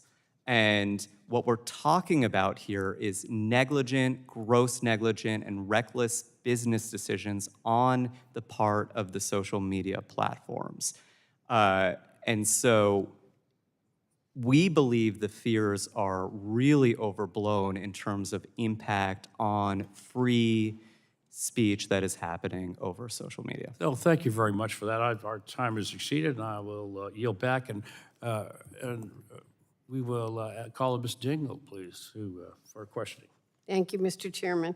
And I want to thank the committee for holding this legislative hearing today to discuss how Congress can properly address the harms present on the internet today. And thank you to the witnesses for testifying. Every day we are impacted by the decisions that tech companies make in deciding what content on their platforms should be promoted, recommended, monetized, and more. Whether it's cyberbullying, mental health issues, explicit threats, or the spread of false information, a platform's business decisions can cause tangible harm. Currently, Section 230 of the Communications Decency Act essentially provides tech companies with a legal safe harbor for all user content on their platforms. Courts have interpreted Section 230 to grant tech companies broad immunity, allowing them to evade accountability for what occurs on their platforms. Congress does need to re-examine Section 230, and that's what we're doing here today. The internet has changed dramatically over the past several decades, yet Section 230 has remained virtually unchanged for nearly 30 years, except for a 218 law that exempted sex trafficking content from 230's reach. Section 230 deserves real scrutiny, and we must strike a balance, preserving free expression while ensuring companies and platforms are accountable to their users, especially vulnerable populations like our children, for the decisions they make, from how they design their platforms to how they monetize the content of them. We need to hold tech companies accountable when they fall short. So let me start with Ms. Goldberg. Yes or no? Are companies currently incentivized to promote provocative, even potentially harmful content to increase user engagement? Absolutely. Harmful content is hugely lucrative. It increases engagement and time on the app, and then these companies can sell more ads. Oftentimes, they sell ads specific to the worst content. So then, without Sections 230's liability protection, would these companies be incentivized to do so? Yes, the removal of Section 230 would incentivize companies to make sure that people don't get injured, because those injured people could hold them liable. We want that. Okay, Mr. Berkman, should tech companies be held accountable for the content they promote, recommend, or amplify on their platform and causes offline harm? In cases where you can show negligence or gross negligence, and again, amplification is a business decision on the part of the platform. It is not a level playing field virtual town hall amongst its users. The platform has decided to amplify harmful content for revenue. So, Mr. Berkman, how then does Congress hold these companies accountable and also incentivize companies to implement responsible algorithms and platform designs? The range of comprehensive reforms that is being considered by this committee is a major essential step, first of all. Significant reform, reworking of Section 230 as we're discussing today is a big piece of that. And again, I'll come back to Sammy's law, where that is essential protection for the family in the home when the algorithms fail. So, Ms. Goldberg, I'm not going to have much more time. So could you provide further insight into the liability gaps that have emerged of Section 230 and how Congress can address them? Yes, I mean, the main liability gap is that these companies say that everything is content, and that includes, dating apps. It includes algorithms, situations where these platforms are incredibly complex with geofencing, generative AI, data harvesting, photography, and yet, they say that they're just a forum for speech, and that they're not products, they're services. We have companies that say that their own terms of service and the contracts don't apply to them because users don't rely on them. They look for every single way to get out of court that they can. The liability gaps are what we're all it's a hole that we're all falling into. Thank you. I'm out of time, but this is a very important hearing, and we must update our current law. Thank you, Mr. Chairman, and I yield back. Thank you very much. The gentlelady yields back, and we recognize Mr. Carter of Georgia for 5 minutes. Thank you, Mr. Chairman. Thank all of you for being here. We really appreciate it. Mr. Berkman, I want to thank you especially for your help and with my office with Sammy's Law. I'm the lead sponsor on that legislation, and it's good legislation, and we couldn't have gotten to the point we're at now without your help and your office's help. So thank you for that, and I hope we see that move through the committee process. It needs to, very much so. You've heard it said so many times here before already, 30 years ago, where were we at, and how much we've evolved over that, and the internet's evolved over that. I would suggest to you that the internet's one of the greatest inventions of all time, and we've witnessed that. But we know we need to do something. We know that we've got to address this situation as it exists now, because 30 years ago is not as relevant now as it was then, and practically not relevant at all. I've got a vested interest in this. I'm a father of 3, a grandfather of 7, with the 8th one on the way. I want to make sure we get this right. I want to make sure we get it right for my grandchildren. And part of the problem and part of the blame, I believe, is with Section 230, because it's kind of set a free-for-all on the internet. Now, don't get me wrong. I don't want to stifle innovation. That's why this is such, this is not easy, and this is important. We need to get it right, because we don't want to stifle innovation. We need to continue to have innovation. But at the same time, there's got to be a sweet spot there, and we got to find it. Ms. Tummarello, I want to start with you. You talk about the content moderation or lack thereof that could happen if Section 230 were sunset. Either companies may leave up most of the content, or they may over-moderate the content. Why don't companies know? I mean, surely they can guesstimate what they're going to do. They ought to be able to know what they're going to do. Thank you for the question, Congressman. I think this gets back to 230 as kind of a legal shortcut to the inevitable legal conclusion, which is that in the vast majority of cases, startups especially, but all internet platforms, don't have knowledge about every piece of content every user shares. And while, yes, 230 is almost 30 years old, the internet has only grown in scale and scope since then, and so there's even more content to try to figure out. Courts would likely, at the end of the day, hold a lot of, kind of in the cases we're thinking about, they would often hold platforms as liable as they would hold bookstores, who don't have to be responsible for every page and every book on their shelves.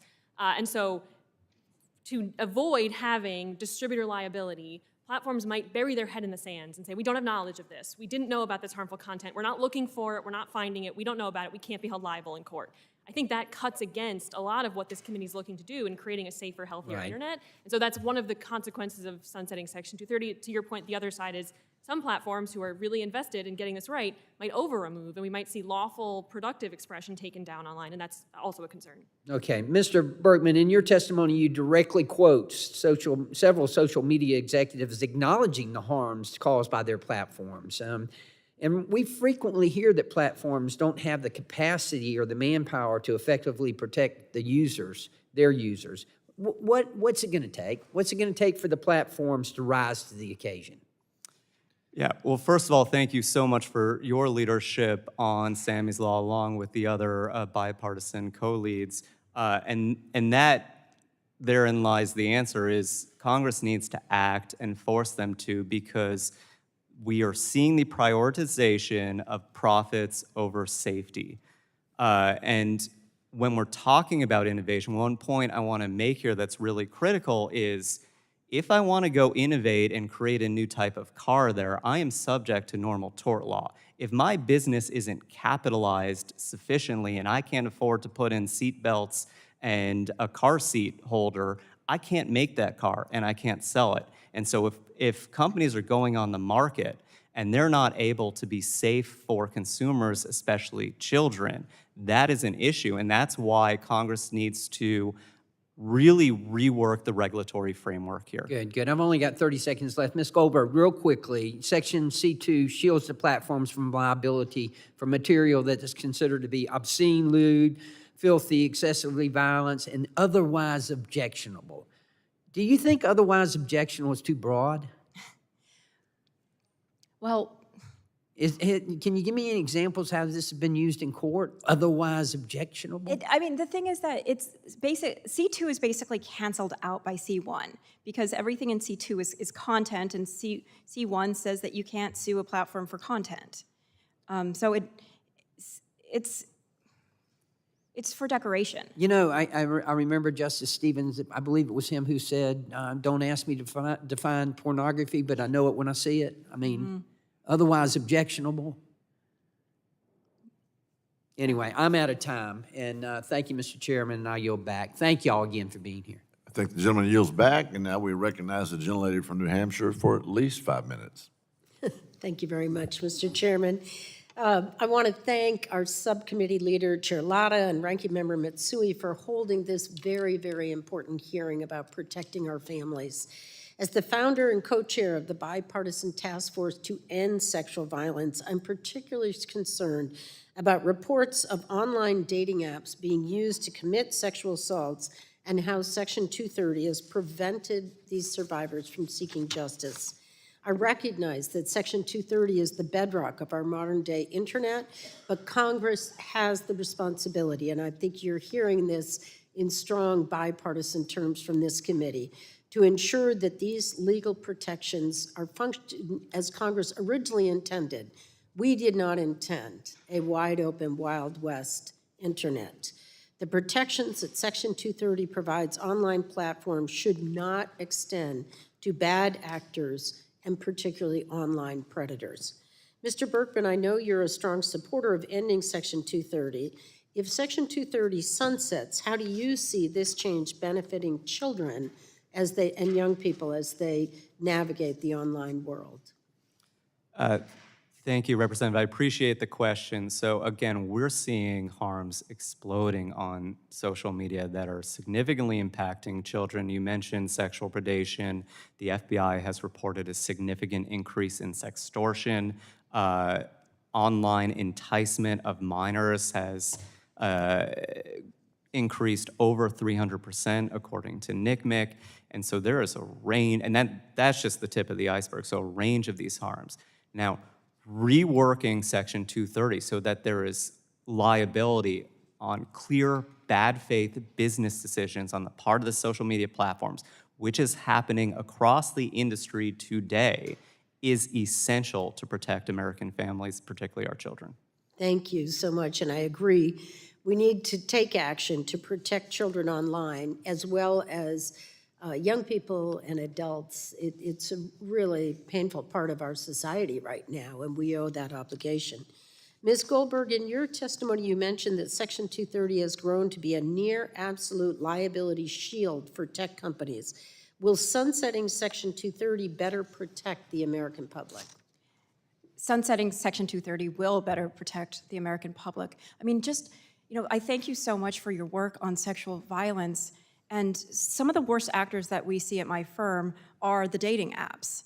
And they're still saying that they're entitled to immunity because they're just passive publishing forums. Since when is an app that matches people, that advertises on TikTok and Instagram to children, that geolocates people, organizes data, promotes algorithms, sells ads? Since when are those just passive, platforms? And what's interesting is that we now have, the Section 230 was for CompuServe and AOL and these obvious publication forums, not for real life encounters like the dating apps are creating.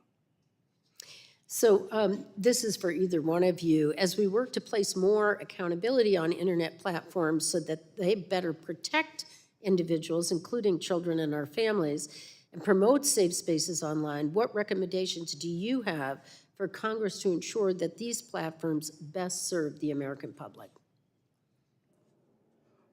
I'm happy to answer because Go I have right some ahead. ideas.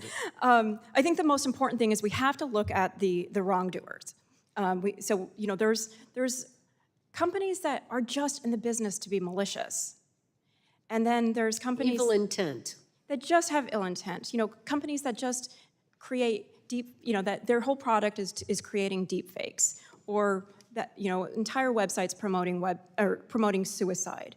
And then there's companies that know that bad actions are happening, like dating apps that accommodate serial sex predators and just don't care. And so, we have to kind of be looking at the level of culpability in these cases. And I would jump in there too and speak specifically about the smaller businesses, the startups that we're talking about that are not sufficiently capitalized to protect especially child users. So the mantra in Silicon Valley is move fast and break things. Unfortunately, those things are children. And so we have an app like YOLO, a small app out there that allowed anonymous chatting amongst teens on platforms like Snapchat. Carson Bride, 16, cyberbullied over that app and died by suicide. And that's the consequence. And it's very clear that that app had no concern with safety. Thank you. I really am so grateful for this hearing and for the action that this committee will take, and I yield back. Gentlelady yields back. The chair now recognizes the gentleman from Texas, Mr. Pfluger, for 5 minutes. Thank you, Mr. Chairman, and agree it's a good hearing. And I'll kind of, Ms. Goldberg, pick up where you just left off there. I know that there was a motion to dismiss in a case that you were working, Neville et al. Versus Snap, and that was defeated in a Los Angeles court. If you remember, this committee about a year ago had a roundtable, and we heard from Amy Neville about the tragic poisoning of her son and the death. And what I want to talk with you about is, you've also litigated the Omegle case, I hope I'm saying that correctly, that ultimately led to the website being shut down for connecting children with sexual predators. So in your firsthand experience, how have big tech companies hidden behind or abused Section 230 to protect them from the liability regarding either drug sales, child sex abuse material, human trafficking, any of those things? Tech companies just say that it's all content, that it's always the user's fault. If it's a child who was injured, then they blame it on the parents for not supervising, even in cases like Snap, where the product itself prevents parents from overseeing the content that their kids use. And I will correct you that we actually won the motion to dismiss against Snap. Okay. And we are able to move forward to show liability and that their product was matching children with the drug dealers that hurt them. Congratulations. Thank you. Thank you. They're appealing. I'm sorry that I have They're my appealing, of facts wrong. course. Yeah, of course they will. I'll go to Ms. Tummarello. When it comes to the sunsetting of 230, just maybe talk me through what a small company should be prepared for timeline-wise. How long would they need to prepare for a change like that? What are some of the implications that you see?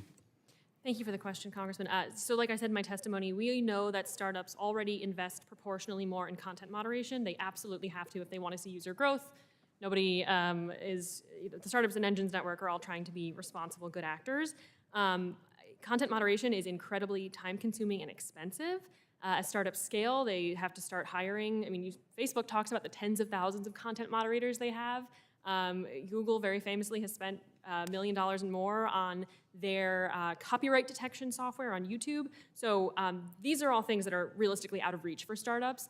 I think if we were to see Congress pass a sunset, startups would spend the next 18 months frantically trying to make sure they knew what every user was doing. It might mean hosting less content, which again, hosting less bad content would be good for the ecosystem, but hosting less content overall would be bad for startups and bad for their users. Thank you for that. I think the goal of a hearing like this is to find that balance between safety and security, to understand the implications and appreciate all of the inputs here. In the last hearing that we had, I talked with Dr. Stenger about how our adversaries may exploit Section 230 to conduct influence campaigns, to recruit and promote terrorism, to sell illicit drugs, a myriad of other things. So I'll go back to you, Ms. Goldberg. I'm sorry, Mr. Berkman. But Dr. Stenger argued that by removing C1, that the immunity shield companies would behave differently and would thus benefit our national security in these aspects. In your opinion, what effect would this have both on national security and on the freedom of speech of platforms? Well, we would still have situations where, if somebody's injured because of malicious actors infiltrating and impersonating other people on the platforms, then the injured people without Section 230 would be able to actually hold the platforms liable, and there would be pressure on the platforms to not let horrible things happen there. Mr. Berkman, I will go to you. I mean, how do you describe the environment right now? Some would say this is the Wild West. Some would say that companies are operating without impunity. How do you describe the environment right now? Unmitigated catastrophe. Okay. Particularly when it comes to children. The harms that we're seeing, so we work in K through 12 schools across the United States, and what we're seeing on the ground level. So we went over the stats in the testimony in terms of the harms. What we're seeing on the ground level is horrifying. We had a 5th grader come up to us the other week who was considering suicide because everyone on a social media platform was telling her to kill herself. We had another child addicted to watching execution-style videos on social media. Do you see algorithms being specifically directed at these children, at users, with content that they haven't seen before, but that is obviously very worrisome? That particular example was not an algorithm. It was a platform that allows grouping in servers. And so it was a lack of sufficient safety protocol on that one. Algorithms are certainly causing a lot of other issues, but it's not the only cause of the massive amount of harm. Thank you. I thank the witnesses for being here. Yield back. Gentleman yields back. The chair now recognizes the gentlelady from Illinois for at least 5 minutes, if she can control her microphone. Thank you so much, and thanks for holding this hearing. As I said last month, and we had the last hearing on Section 230 of the Communications Decency Act of 1996, I'm glad that Democrats and Republicans agree that Congress should be reevaluating Section 230 given the growth of the internet and its changing landscapes. However, as with everything we do, the details matter, especially in this context. And I apologize if I ask something because I'm in 2 different hearings. So, Mr. Berkman, as I'm sure you know, May is Mental Health Awareness Month, so I was particularly moved by your written testimonies section regarding how social media is harming children and causing negative mental health outcomes. May you briefly discuss some of these harms and if some of the safety initiatives or measures that social media platforms have launched have really addressed these harms? Yes, I appreciate the question, Congresswoman. We really would recommend that members read the Surgeon General's advisory from May 2023 on the impact that social media is having on adolescent mental health. It is a really exceptional overview of the various studies that are out there showing significant correlations. And just summarizing that a bit, there are studies showing significant correlations with social media use, particularly excessive social media use, so 3 or 5+ hours a day, with anxiety, depression, self-harm, including suicide. There are correlations between social media use, adolescent youth, and eating disorders, ADHD, substance use, substance abuse. The list is very long. Educational impacts, negative educational impacts as well. So if there is a negative mental health outcome out there for adolescents, there's almost certainly a good amount of research showing a correlation between social media use and that outcome. So in terms of what the platforms have done, we would say not a lot. We would say not a lot. A few have put in some level of time restriction, because our theories as to why social media use is causing that mental health impact is dependent upon time of use. The restrictions that the platforms tend to put in benefit the platforms. It's still a significant amount of time. Content moderation, in our view, has not changed a lot. We're looking from the outside, so they don't put out a lot of information for us to study on that. They have not changed much in terms of the features that the platforms employ that we believe are impacting mental health negatively. That's because those features drive engagement and revenue. Thank you so much for your response. I feel like a lot of attention around calls to reform Section 230 stem from perceived abuses by big tech and large social media platforms not doing enough to moderate user speech that some find offensive or even dangerous, or actions of platforms themselves like to amplify or monetize such speech. While I share general concern that the largest social media companies could likely do more to police their platforms, I expect internet companies, large and small, engage in conduct that harm users. After all, it is sometimes the smallest fringe platforms that can cause disproportionate to their size. Miss Tummarello? Okay. I would like you to explain what specific components of Section 230 benefit the thousands of startups and small businesses your organization works with across the country. How do we ensure that bad actors don't benefit from those protections? And to be clear, I ask because should we set a deadline for Section 230 to sunset? I'm interested in which components, should we set a deadline, which components ought to be maintained in any new Section 230 proposal? Thank you for the question. And to be clear, Engine is not advocating for a small business carve-out. We definitely agree that some of the smallest players can do some of the most harm. And so that's when we're thinking about startups in 230, we're not asking for special protections for startups. We're asking for an ecosystem that kind of works for everyone, including startups. And I think the core piece of Section 230 that is both controversial but also, I would argue, necessary is the liability limitations for lawsuits and to the points about tort law, even threats of lawsuits that protect internet platforms that host user content. Even if a startup were to get sued and win in court or use their insurance to reach a settlement or you name it, it will always be the fastest, cheapest option to settle, and settle usually means removing the speech. And so really, Section 230 is the thing that lets users speak online, and it lets platforms create places where they can speak. Thank you so much, and I yield back. Gentlelady yields back. Chair recognizes Mr. Allen for 5 minutes. Thank you, Mr. Chairman, and I want to thank our witnesses for being here today to talk about this important subject that discussion has been going on for some time. Certainly our Constitution guarantees the right to own property and the right to protect it, and we're the only nation that actually ensures that in our Constitution. And so we're talking about, this social media and those kind of things that are using people's personal property to enrich themselves. And so, Ms. Tummarello, in your testimony, you argue that sunsetting Section 230 risks leaving internet platforms, especially those run by startups, open to substantial litigation, which ultimately risks leaving internet users without places to gather online. I hear your argument that startups need to focus on innovation rather than litigation, but on the other hand, sympathetic to arguments that Section 230 enables large internet platforms to amplify and monetize harmful content. Should this committee consider sunsetting Section 230 for large internet platforms only? Thank you for the question, Congressman.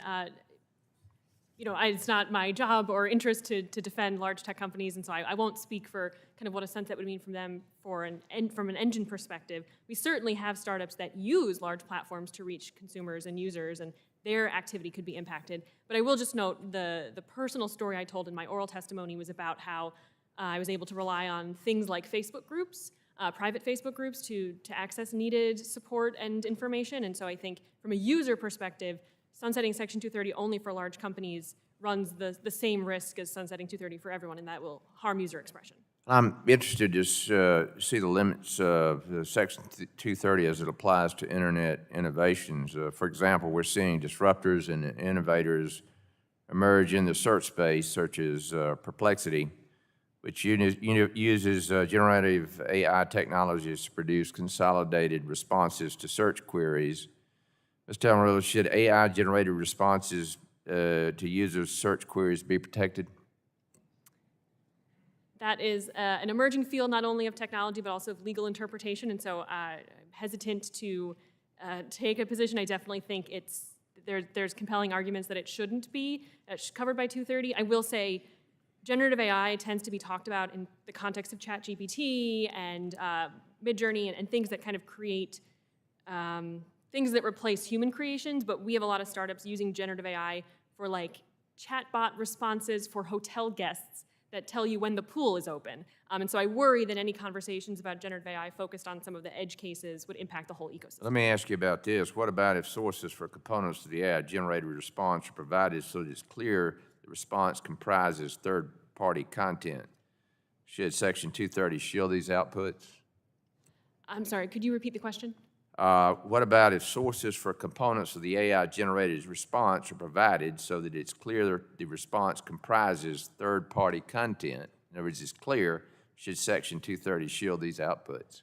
I imagine policymakers want to incentivize transparency around AI, and so certainly would want to incentivize platforms acknowledging and disclosing when when something is AI created.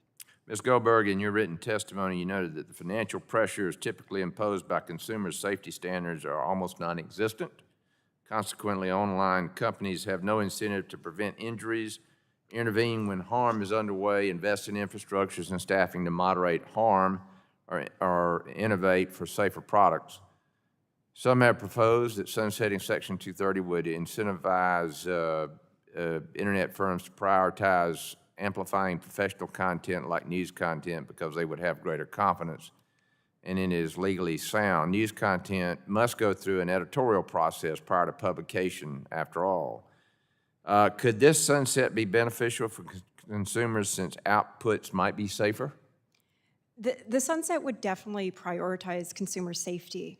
I think that as I listened to Ms. Tummarello talk about the pressures that startups have and the burden that they face if they have to spend a lot of money on content moderation, I have no sympathy for that. If you are in the business of creating a product or a service that is supposed to attract lots and lots of people and you don't have an infrastructure that can responsibly prevent those people from being you need injured, guardrails. then that's where the innovation needs to be. Right, exactly. Well, I am out of time. I have additional questions which I will submit to you for the record. And with that, Mr. Chairman, I yield back. Gentleman yields back. Chair, I recognize Ms. Clark for at least 5 minutes. Well, thank you very much, Mr. Chairman, and I thank our ranking member, Matsui, for holding this very important hearing. I thank our expert witnesses for joining us today to examine the proposal of the sunset of Section 230 of the Communications Decency Act. Originally, we enacted Section 230 to regulate obscenity and indecency online when the internet was still in its infancy. Section 230 has transformed into an all-encompassing shield used to protect big tech firms from accountability for the harms caused by their platforms and moderation policies. It's just so evident. This is due, at least in part, to overly broad interpretations of the law by federal courts as well as flawed incentive structures. Pairing this overly expansive interpretation of Section 230 with most companies' online monetization policies wherein engagement drives data collection, which in turn drives revenue via ad dollars, has resulted in an internet ecosystem that incentivizes the creation and rapid dissemination of increasingly outrageous or extreme content without considering its veracity or potential for real harm. In short, for many big tech firms, we are the product. Collection of our personal data is their big money maker, and the promotion of harmful content, even disinformation, has become part of the business model. This status quo cannot stand, and the proliferation of generative AI tools only underscores the urgency and the need to create new incentive structures for big tech platform providers and how they operate. AI-generated content can now be created and spread across the globe in a matter of minutes. We cannot sit back and just hope that a decades-old regulatory regime is equipped to deal with the harms created by rapidly advancing technology today and in the future. We must take care to ensure that any future legislation allows for big tech to be held accountable for prioritizing profits over the well-being of the American public, and we must do so in a way that will not stifle innovation or place unrealistic regulatory hurdles on the new market entrants. So having said that, by now we are all likely at least somewhat familiar with the public-facing generative AI tools of today, like AI chatbots and content creation tools.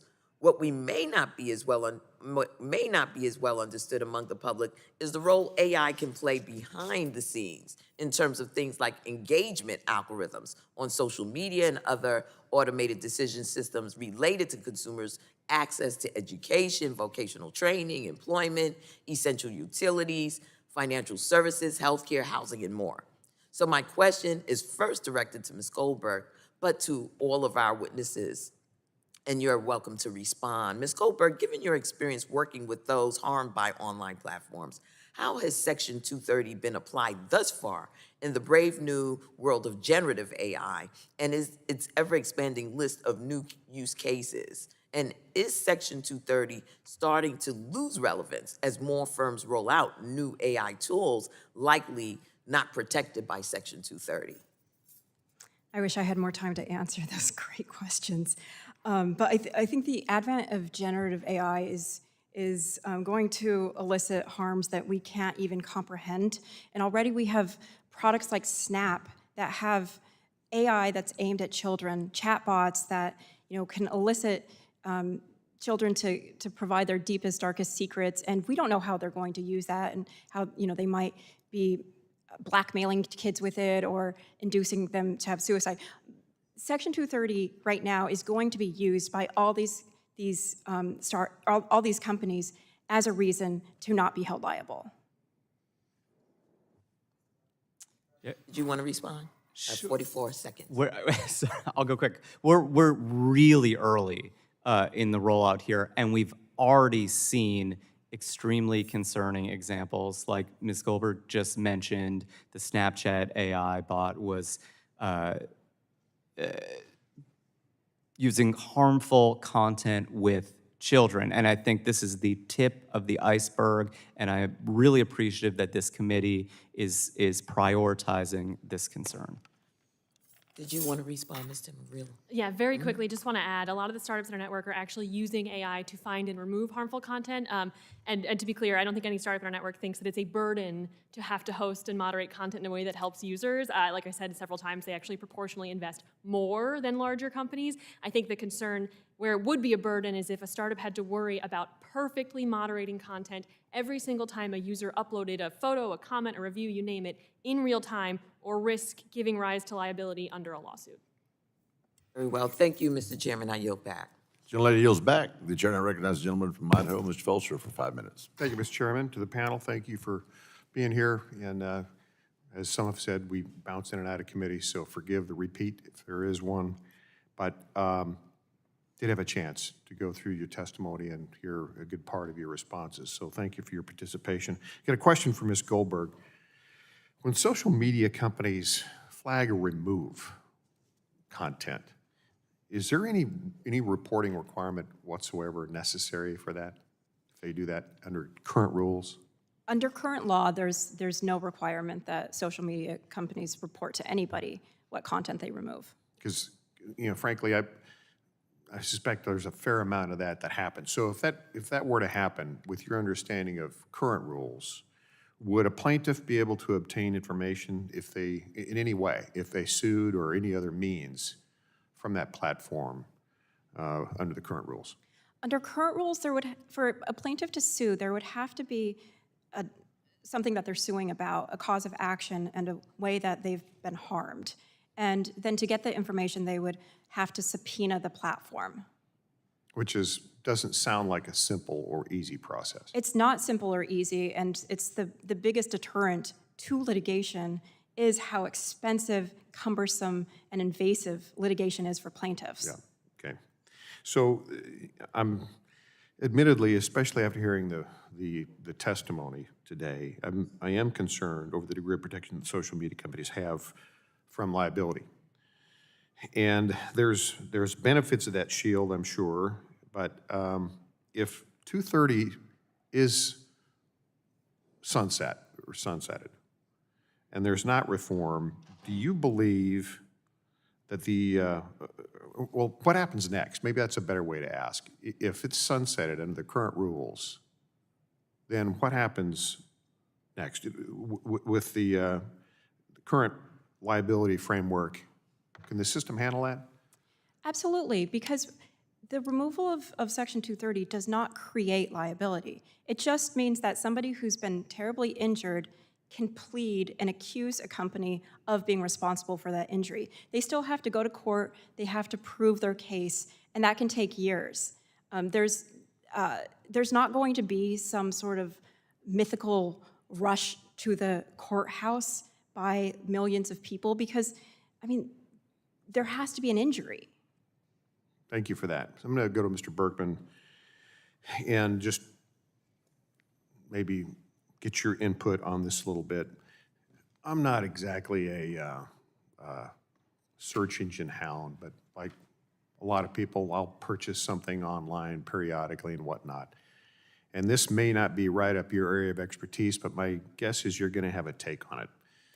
It seems like in the last, I don't know, year, all I have to do is think about something, and the next time I punch on a search engine, I get an advertisement or something that's related to that. Now, maybe that's just me, or maybe that's unique, but I heavily suspect there's some AI involved with wherever I've been, or whatever I've talked about, or whatever I've looked at. Do you see a relationship between the development of artificial intelligence and the amount of data that's collected versus a world before artificial intelligence? I appreciate the question. We actually get your preface question all the time. Is social media listening to me? How do they know? Why am I getting this ad for shoes when I was just talking about shoes? We get that all the time. To be clear, the platforms all consistently say that they're not eavesdropping. But then the answer is, if they're not eavesdropping, they're collecting a significant amount of data on their users to advertise. And I don't know that AI has increased that amount of data. It might have always been there, but it certainly has increased the capability to analyze the data and refine the advertising. And sometimes that refinement is manipulative and dangerous. Thank you for that, and I suspect you're absolutely right. Mr. Chairman, I yield back. Gentleman yields back. The chair recognizes the gentleman from Texas for 5 minutes. Mr. Chairman, thank you very much, and I'm happy that we're really having this hearing on legislation to sunset Section 230 of the Communications Decency Act. This is an opportunity to guide Congress on how to really best reform big tech's immunity over the next 18 months. And I know that a lot of people that work in this particular area have been, talking about this, and that it's a really big deal. One of the things that I do here in Congress is that I co-chair and I founded the Congressional Voting Rights Caucus to help safeguard our right to vote. And as many of you may remember, last Congress, the House passed H.R. 1, the For the People Act, and this legislation contained provisions aimed at preventing deceptive practices in our federal elections. And ahead of the 2024 elections, I've also spearheaded efforts alongside my colleagues to hold big tech accountable. And reports have recently revealed a concerning trend, again, a reduction in the workforce dedicated to combating harmful content on social media platforms while increasingly turning to artificial intelligence and other automated systems to get the job done. And one of the things that worry me is that in this era that we live in, and we're all worried about democracy right now, we're facing unprecedented threats to the proliferation of harmful content that seems to manipulate and try to influence in a bad way certain populations during the elections. And I wanted to ask Ms. Tummarello, with this backdrop in mind and understanding that you are skeptical of efforts to reform Section 230 and don't represent large social media companies, what are the best levers that we have to completely address the spread of voter suppression content online? And are you aware of any startups in the political participation space that are protecting voting rights? Thank you so much for the question, Congressman. And to be clear, Engine is not opposed to efforts to reform 230. We're specifically concerned about the proposal to sunset 230, absent an alternative framework. I think we have a lot of startups in our network that are focused on civic engagement. And those platforms, honestly, more than anyone else in our network, desperately need Section 230. There'll be platforms to encourage students, college students, let's say, to analyze in real time with critical thinking skills an article about a current event. You could easily imagine an article about a current event saying something pertaining to a member of Congress, maybe, and somebody commenting on that article, something unflattering to that member of Congress, maybe something defamatory. That startup, right, needs Section 230 to make sure they're not going to be sued for the commenter's defamatory statement. I think that's kind of the startup solution that we can think of kind of broadly in our network, combating voting rights misinformation, but also just encouraging civic engagement generally, right, is the ability for people to have these tough, often controversial conversations, and Section 230 is what enables the startups in our network to create places for those conversations online. Right, exactly. Ms. Goldberg, I know that we've talked a lot about realigning the incentives of big tech companies to better serve the public. Do you have any thoughts on why it's crucial for Congress to clarify that Section 230 does not serve as a shield to federal and state civil rights claims, particularly in instances of discrimination in areas like employment, lending, or even housing? Absolutely. I think we can all agree that discriminating based, like for housing, employment, I mean, those are not traditional public publishing functions, and yet platforms do it all the time, and they still plead Section 230. Section 230 was never intended to be a shield for discrimination. And so whatever reform we get, we absolutely need it to include language that recognizes civil rights. Yeah, what would that kind of look like? I know that you don't have a lot of time left, but just like, what would that look and feel like to the public?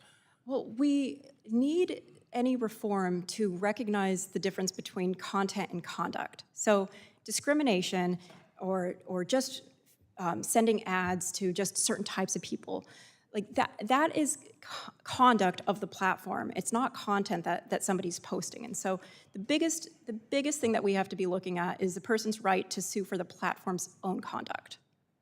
Yeah, that makes sense. Oh, thank you. That's interesting. I yield back. Thank you, Mr. Chairman. Gentleman from Texas yields back. The gentlelady from Tennessee is recognized for at least 5 minutes. Thank you, Mr. Chairman. Thank you to the witnesses for being here today. One thing that excites me about this bill is that we'll be setting the table for a new internet ecosystem, more than likely developed under the leadership of a new president next year. And I want to start with you, Mr. Berkman. Let's assume we make this sunset provision law. It's a new Congress next year, and we have a new president. What kind of replacement would both protect the internet as we know it and at the same time expand the rights of individuals to express views that often get conservatives kicked off of left-wing companies like Facebook? Yeah, well, first I think providing real liability to negligence and recklessness on the part of the platform will work to improve the business decision-making so that they consider the harms in a real way. And if that's done correctly in this process, it should not impact content. It should not impact the expression of political views. We do believe that's a red herring in these arguments because we are talking about harm inflicted on people. And as Ms. Goldberg mentioned, to bring a case, you need to demonstrate damage, harm, injury. So that's one piece. And then I know I've mentioned this a few times, but the forgotten section of 230, Section 230D, ensuring that there's access to third-party safety software. And we have Sammy's Law in front of the IDC committee for consideration now, and that is an essential component as well. Okay, thank you, sir. Ms. Tummarello, I know you're concerned about small businesses dealing with lawsuits under a new internet landscape. I've been an independent pharmacy owner for over 30 years, so I understand. What would you want to see if we did rewrite Section 230? Thank you for the question, Congressman. I think the critical piece of Section 230 for small internet platforms run by startups is the piece that immunizes them from liability for user speech. We've talked a lot about tort law here, and I think it's worth noting that startups kind of have to worry not just about lawsuits, but about threats of lawsuits. We see demand letters in all kinds of contexts, including the Americans with Disabilities Act, intellectual property. We see startups getting demand letters because they know, right, you don't have to actually file a suit, you're not going to court yet, you're just sending a demand letter saying we could sue you. And the startup is going to pay to get the demand letter to go away, and paying and taking down user speech is bad for users and it's bad for startups. So I think in addition to kind of the existing tort law around things like defamation, which would bring lawsuits if absent 230, there's also the entire patchwork of state laws that could be created to bring lawsuits absent 230, but there's also just the threat that a small business faces that they're not usually the most legally sophisticated. They usually have an outside counsel that they pay up front, and it's very expensive for them, and them dealing with even a demand letter, which doesn't involve a court yet, could be ruinous. I understand. It's kind of like if the IRS goes after you, makes less than $75,000, you're going to pay the fine because you can't afford to pay an attorney.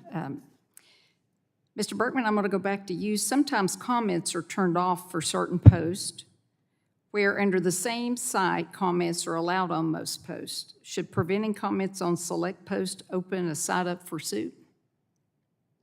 You mean a platform turning off comments themselves? I think that's it would be a highly contextual circumstance that you would again have to prove injury and harm for turning off comments on a platform or a particular user. So it would depend, and that's something that Congress could weigh in on. I think a real deep review of the actual cases there and looking at where the harms are coming from and why the decisions are being made. I guess it's all based on the determination and definition of harm. So, all right, with that, thank you for being here, and I yield back, Mr. Chairman. Gentlelady yields back. Chair now recognizes himself for 5 minutes. Ms. Goldberg, you are an attorney. Is that right? That's right. How about you, Mr. Berkman? Recovering attorney. A recovering attorney. I'm still barred. How about you, Ms. Tummarello? I am not an attorney. Okay. And that's good. I'm glad that all three of you are here, irrespective of your occupations. But Ms. Goldberg, for you, how long have you been a lawyer? Since 2007. You're just a young whippersnapper. So my question for you is, are you optimistic as an attorney, because you've seen enough cases, it sounds like, or are you pessimistic of the chances of 230 actually going away? It's up to you. Well, now I'm asking the questions. Like, I'm begging the courts to recognize my clients' injuries. And they've told me for the last 10 years that they're looking to you to give them that right. I'm optimistic insofar as you all are. You have the power here. You all created Section 230. The experiment is over, and you can take it away. So you're looking to the courts to make that decision, but you'd rather us supersede that process? I will always be looking to the courts first. But when I get cases like Herrick v. Grinder, where I sued a platform while it was standing by watching thousands of men come to my client's home, then I have to be looking elsewhere too. I mean, they threw that case out of the court. Okay. Ms. Tummarello, I'm going to jump over to your Section 230's become blanket immunity. Now, there was some discussion between you and I think Congressman Vesey that you were kind of skeptical about that it would be changed. Was that skepticism about it being changed or it being effectual if it was? Oh, I think that what I said to Congressman Vesey is we're not opposed to reforming Section 230. We are eager to have conversations about how to use policy to make the internet a safer, better, healthier place for everyone. What we are concerned about is sunsetting because one, the end of 2025 is quickly coming up, but also there's been so much kind of discord between even members of Congress generally about what should replace 230 that we worry we would get caught in this tug of war where startups and their online communities of users are actually the ones kind of losing out. So it's safe to say that you would not be in favor of us just carte blanche doing away 230 completely, but not replacing it with something? I think that'd be very dangerous for the startup ecosystem. Right, I got you. And Mr. Berkman, you talked about an unmitigated disaster. You talked about children across the nation that were harmed by some of this stuff. And I didn't know the cases. I came in a little later, so I didn't get this. I was at another committee. So when you talk about the children across the nations, do schools get involved in those? Do you interface with schools? Yeah, we work with K through 12 schools across the country, and the harms that we see on campuses are incredibly horrifying. We're seeing, and this corresponds with nationally representative surveys, about 46% of 5th through 12th graders self-report being cyberbullied. That's almost a triple risk in suicide. We are seeing sexting at the 6th grade level. We are seeing 85% of 5th graders exposed to real-life violence over social media. And I could keep going, I know we don't have time, but a long list of harms. Well, from my colleagues, edification, I filed a bill back after COVID that said all the money that was left over for COVID, it was after a school shooting. I had a school shooting in my district in 2018.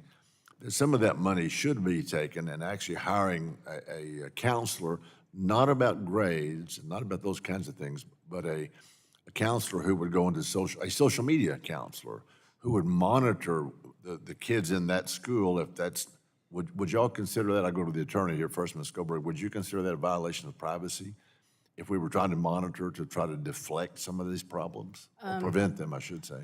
Hiring a counselor to help with mental health seems like it would be good. If it's a bad counselor then who's violating privacy, another story. I want to add one thing to what I said earlier about the interaction between courts and legislation. We're here today to help people in the future and to deter bad actions. When we go to court, it's because something terrible has already happened and we're trying to get justice for a family. But that doesn't mean we can't also be looking ahead. Right, which is very good. We should be. Well, I appreciate you all being here, and I'm not going to take any more time because I know we have Mr. Overnolte, so I'm going to yield back, and the gentleman from California is recognized. Thank you, Mr. Chairman. And thank you to our witnesses on what is a really important topic to me personally. I think we're all on the same team here, really, at the end of the day, right? We've got these problematic situations that have arisen on social media that I think everyone can agree is not healthy and should not be permitted and needs to be stopped. But then we have this idea that's in tension with that, which is that we don't want to chill free speech. So we're here talking about repealing Section 230 to create more liability on social media platforms. And this is where I start to have a problem, because it seems like the premise of repealing 230 is that the world would be a better place if we just all sued each other more often. And I reject that premise. I'm not sure that this solves the problem, because if you are a social media company, I mean, and not to view them uncharitably, but they're in business to make money, right? And people go to those social media platforms because they enjoy the content there. And so, I mean, I think it's pejorative to say, as Ms. Goldberg, you did, that they're companies that mint money off the backs of the masses. I mean, that ignores the fact that we've got millions and millions of Americans that enjoy using social media platforms. So, you know, we've got to navigate this space. So let me ask you this, and I'll start with Ms. Tummarello. Why is increasing liability the solution to this problem? Why shouldn't we, as a legislative body, as someone that has authority over this space, as we do in this committee, why should we not just pass laws to limit the problematic behaviors? I mean, for example, allowing people to recruit children for sex, right? Everyone should be able to agree that's not something that should be allowed to occur. We can write laws that prevent that rather than exposing more liability and relying on the indirect route of the threat of being sued. Thank you so much for the question, Congressman. I think that gets at kind of the exact tension that comes up when we talk about Section 230, right? Section 230 doesn't immunize platforms that commit federal crimes.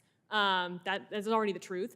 And so many of the kind of horrible things that we hear about happening online are things that are either illegal, and the people who do create and share that content can be held liable themselves, not necessitating the platform being held liable, or they're kind of what's called lawful but awful content, which is First Amendment protected usually. And so I think we have to be very clear which we're talking about when we're talking about online harms. And if we're talking about content that is illegal and can be prosecuted, I mean, if it's a question that law enforcement needs better education and resources and collaboration to go after criminals who are using the internet, I think that's something startups that in our network would be happy to talk about.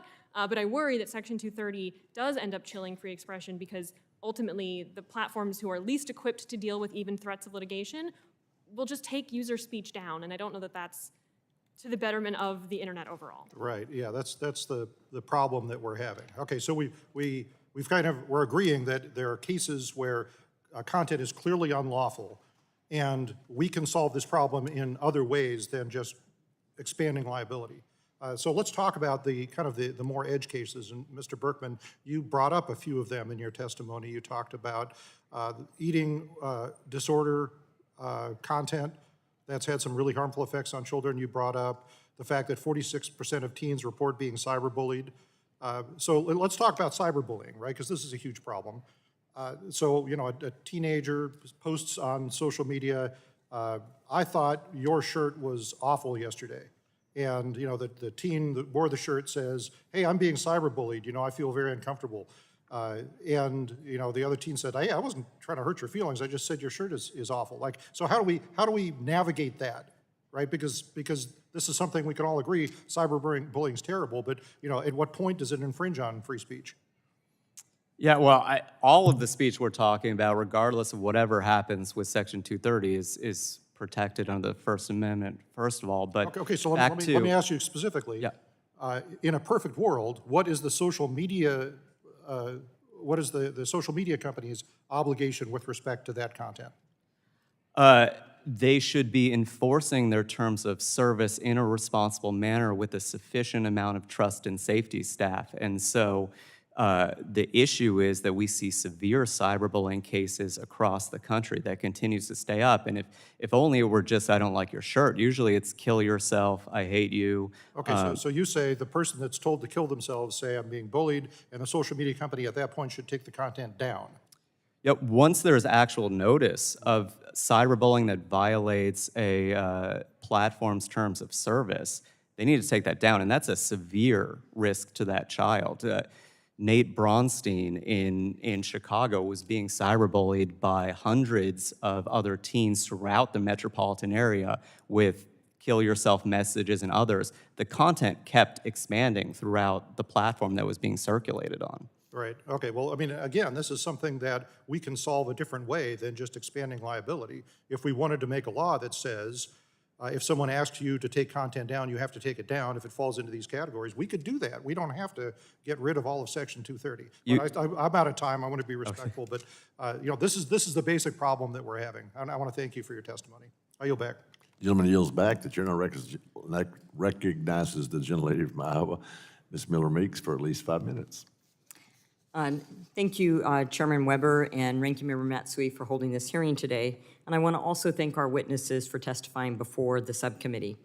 As a member of Congress, it's our duty to ensure that our laws strike, as I think you've heard, the right balance between fostering open, unbiased discourse and protecting the vulnerable, especially our children, from the dangers that lurk online. We must scrutinize whether the current Section 230 framework adequately safeguards our children from exploitation and exposure to harmful content while still preserving the robust and free exchange of ideas that's essential to our democracy. Mr. Berkman, you spoke about studies that suggest a strong link between social media use and negative mental health outcomes for adolescents, and I think you mentioned this briefly. How can companies be incentivized to prioritize mental health and well-being in their platform design and content moderation policies? Well, the main reform there is ensuring that there's some level of liability for negligent and reckless design in the platforms, insufficient parental safety controls as well. And I want to thank you for your co-leadership of Sammy's Law, too, and the platforms that are disallowing parents the choice of being able to use safety software to us is a reckless decision.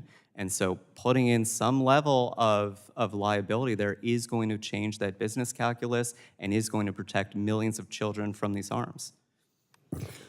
Doesn't that also penalize those companies who have not done that, especially small businesses and entrepreneurial businesses that are just coming into the marketplace? Yeah, the small businesses that have, well, first of all, on the Sammy's Law piece, we're talking about a negligible amount of effort, as you know. In terms of ensuring that design is not negligent or reckless, that should be the minimum requirement for being able to come into the industry. If you're not sufficiently capitalized and you offer your platform up for children and you don't have the resources to make sure it's safe, that's an issue, and that's what current tort law protects consumers from in all other industries. Then it seems like we may have some laws that do offer protection. Ms. Goldberg, you highlighted a number of cases where social media platforms fail to protect users from exploitation and harassment. Are there examples where tech companies have effectively worked within the bounds of Section 230 to protect consumers, and what proactive steps do you believe tech companies should be legally required to take, identify, and remove content related to sexual exploitation, blackmail, harassment? The positive stories don't make their way to my office. I hear about the most tragic situations that happen through online platforms, and if somebody's just coming to me because content didn't get moderated correctly, they don't have there's nothing to hold a platform accountable. Platforms can moderate however they want to. I think it'd be beneficial to have both when platforms have done things in a proactive way to highlight those as well too, because it gives us a full spectrum of what we can and cannot do. We have a tendency to overregulate. Ms. Tummarello, you stated in your testimony that startups with limited budgets and small teams invest proportionally more in content moderation because they need their corners of the internet to remain safe, healthy, and relevant if they want to see their user growth grow that they need to survive. How might the potential repeal of Section 230 affect the willingness of entrepreneurs to launch new platforms and services considering the increased risk of litigation? What specific types of legal challenges and associated costs do you anticipate startups would face? Thank you for the question. And to note, when I talk about startups, I'm not talking specifically about startups that offer platforms aimed at children. I think the startups in our network that are working with children populations that they know our children are very responsible and are building in lots of guardrails because they know they have to. We're talking about kind of general audience platforms that don't ask for driver's licenses when you sign up because they don't want to have that data on you. That feels creepy to them and they don't want to have to collect it. So they don't necessarily know the ages of their users. And they they are the ones, right, like for every larger platform complaint, we have a startup in our network that's trying to disrupt that space, that's trying to provide a safe online dating experience. We have a startup founded by a victim of sexual assault who's using her experience to make online dating safer. She needs Section 230. Examples like that, you know, they're in my testimony, so I won't go through all of them. But without Section 230, if 230 were to be repealed or sunset, especially at the end of next year, those companies would have to think very differently about hosting user content, which means, right, less innovation, a less diverse discourse online because there'd be fewer places to go, and less expression from users. And then just very quickly, would repealing Section 230, would that benefit or preferentially treat larger companies that currently do not, or at the behest of government, censor content? I absolutely think repealing Section 230 would give larger companies a leg up. It would build a regulatory and legal moat around larger companies who know that they can invest hundreds of millions of dollars in content moderation, hire tens of thousands of content moderators, and use kind of their legal defense funds to survive in court, whereas a startup can't do any of those things. And I worry that it would create a very unfair advantage for large companies. Thank you all very much, and I yield back. Gentlelady yields back. Seeing that there are no further members wishing to be recognized, I would like to thank Ms. Goldberg, Mr. Berkman, Ms. Tummarello, our witnesses, for being here today. I ask unanimous consent to insert in the record the documents included on the staff hearing documents list. Without objection, that will be the order. Without objection, so ordered. I remind members that they have 10 business days to submit questions for the record, and I ask the witnesses to respond to those questions as promptly as you can. Members should submit their questions by the close of business on Wednesday, June 5th. Without objection, this subcommittee is adjourned.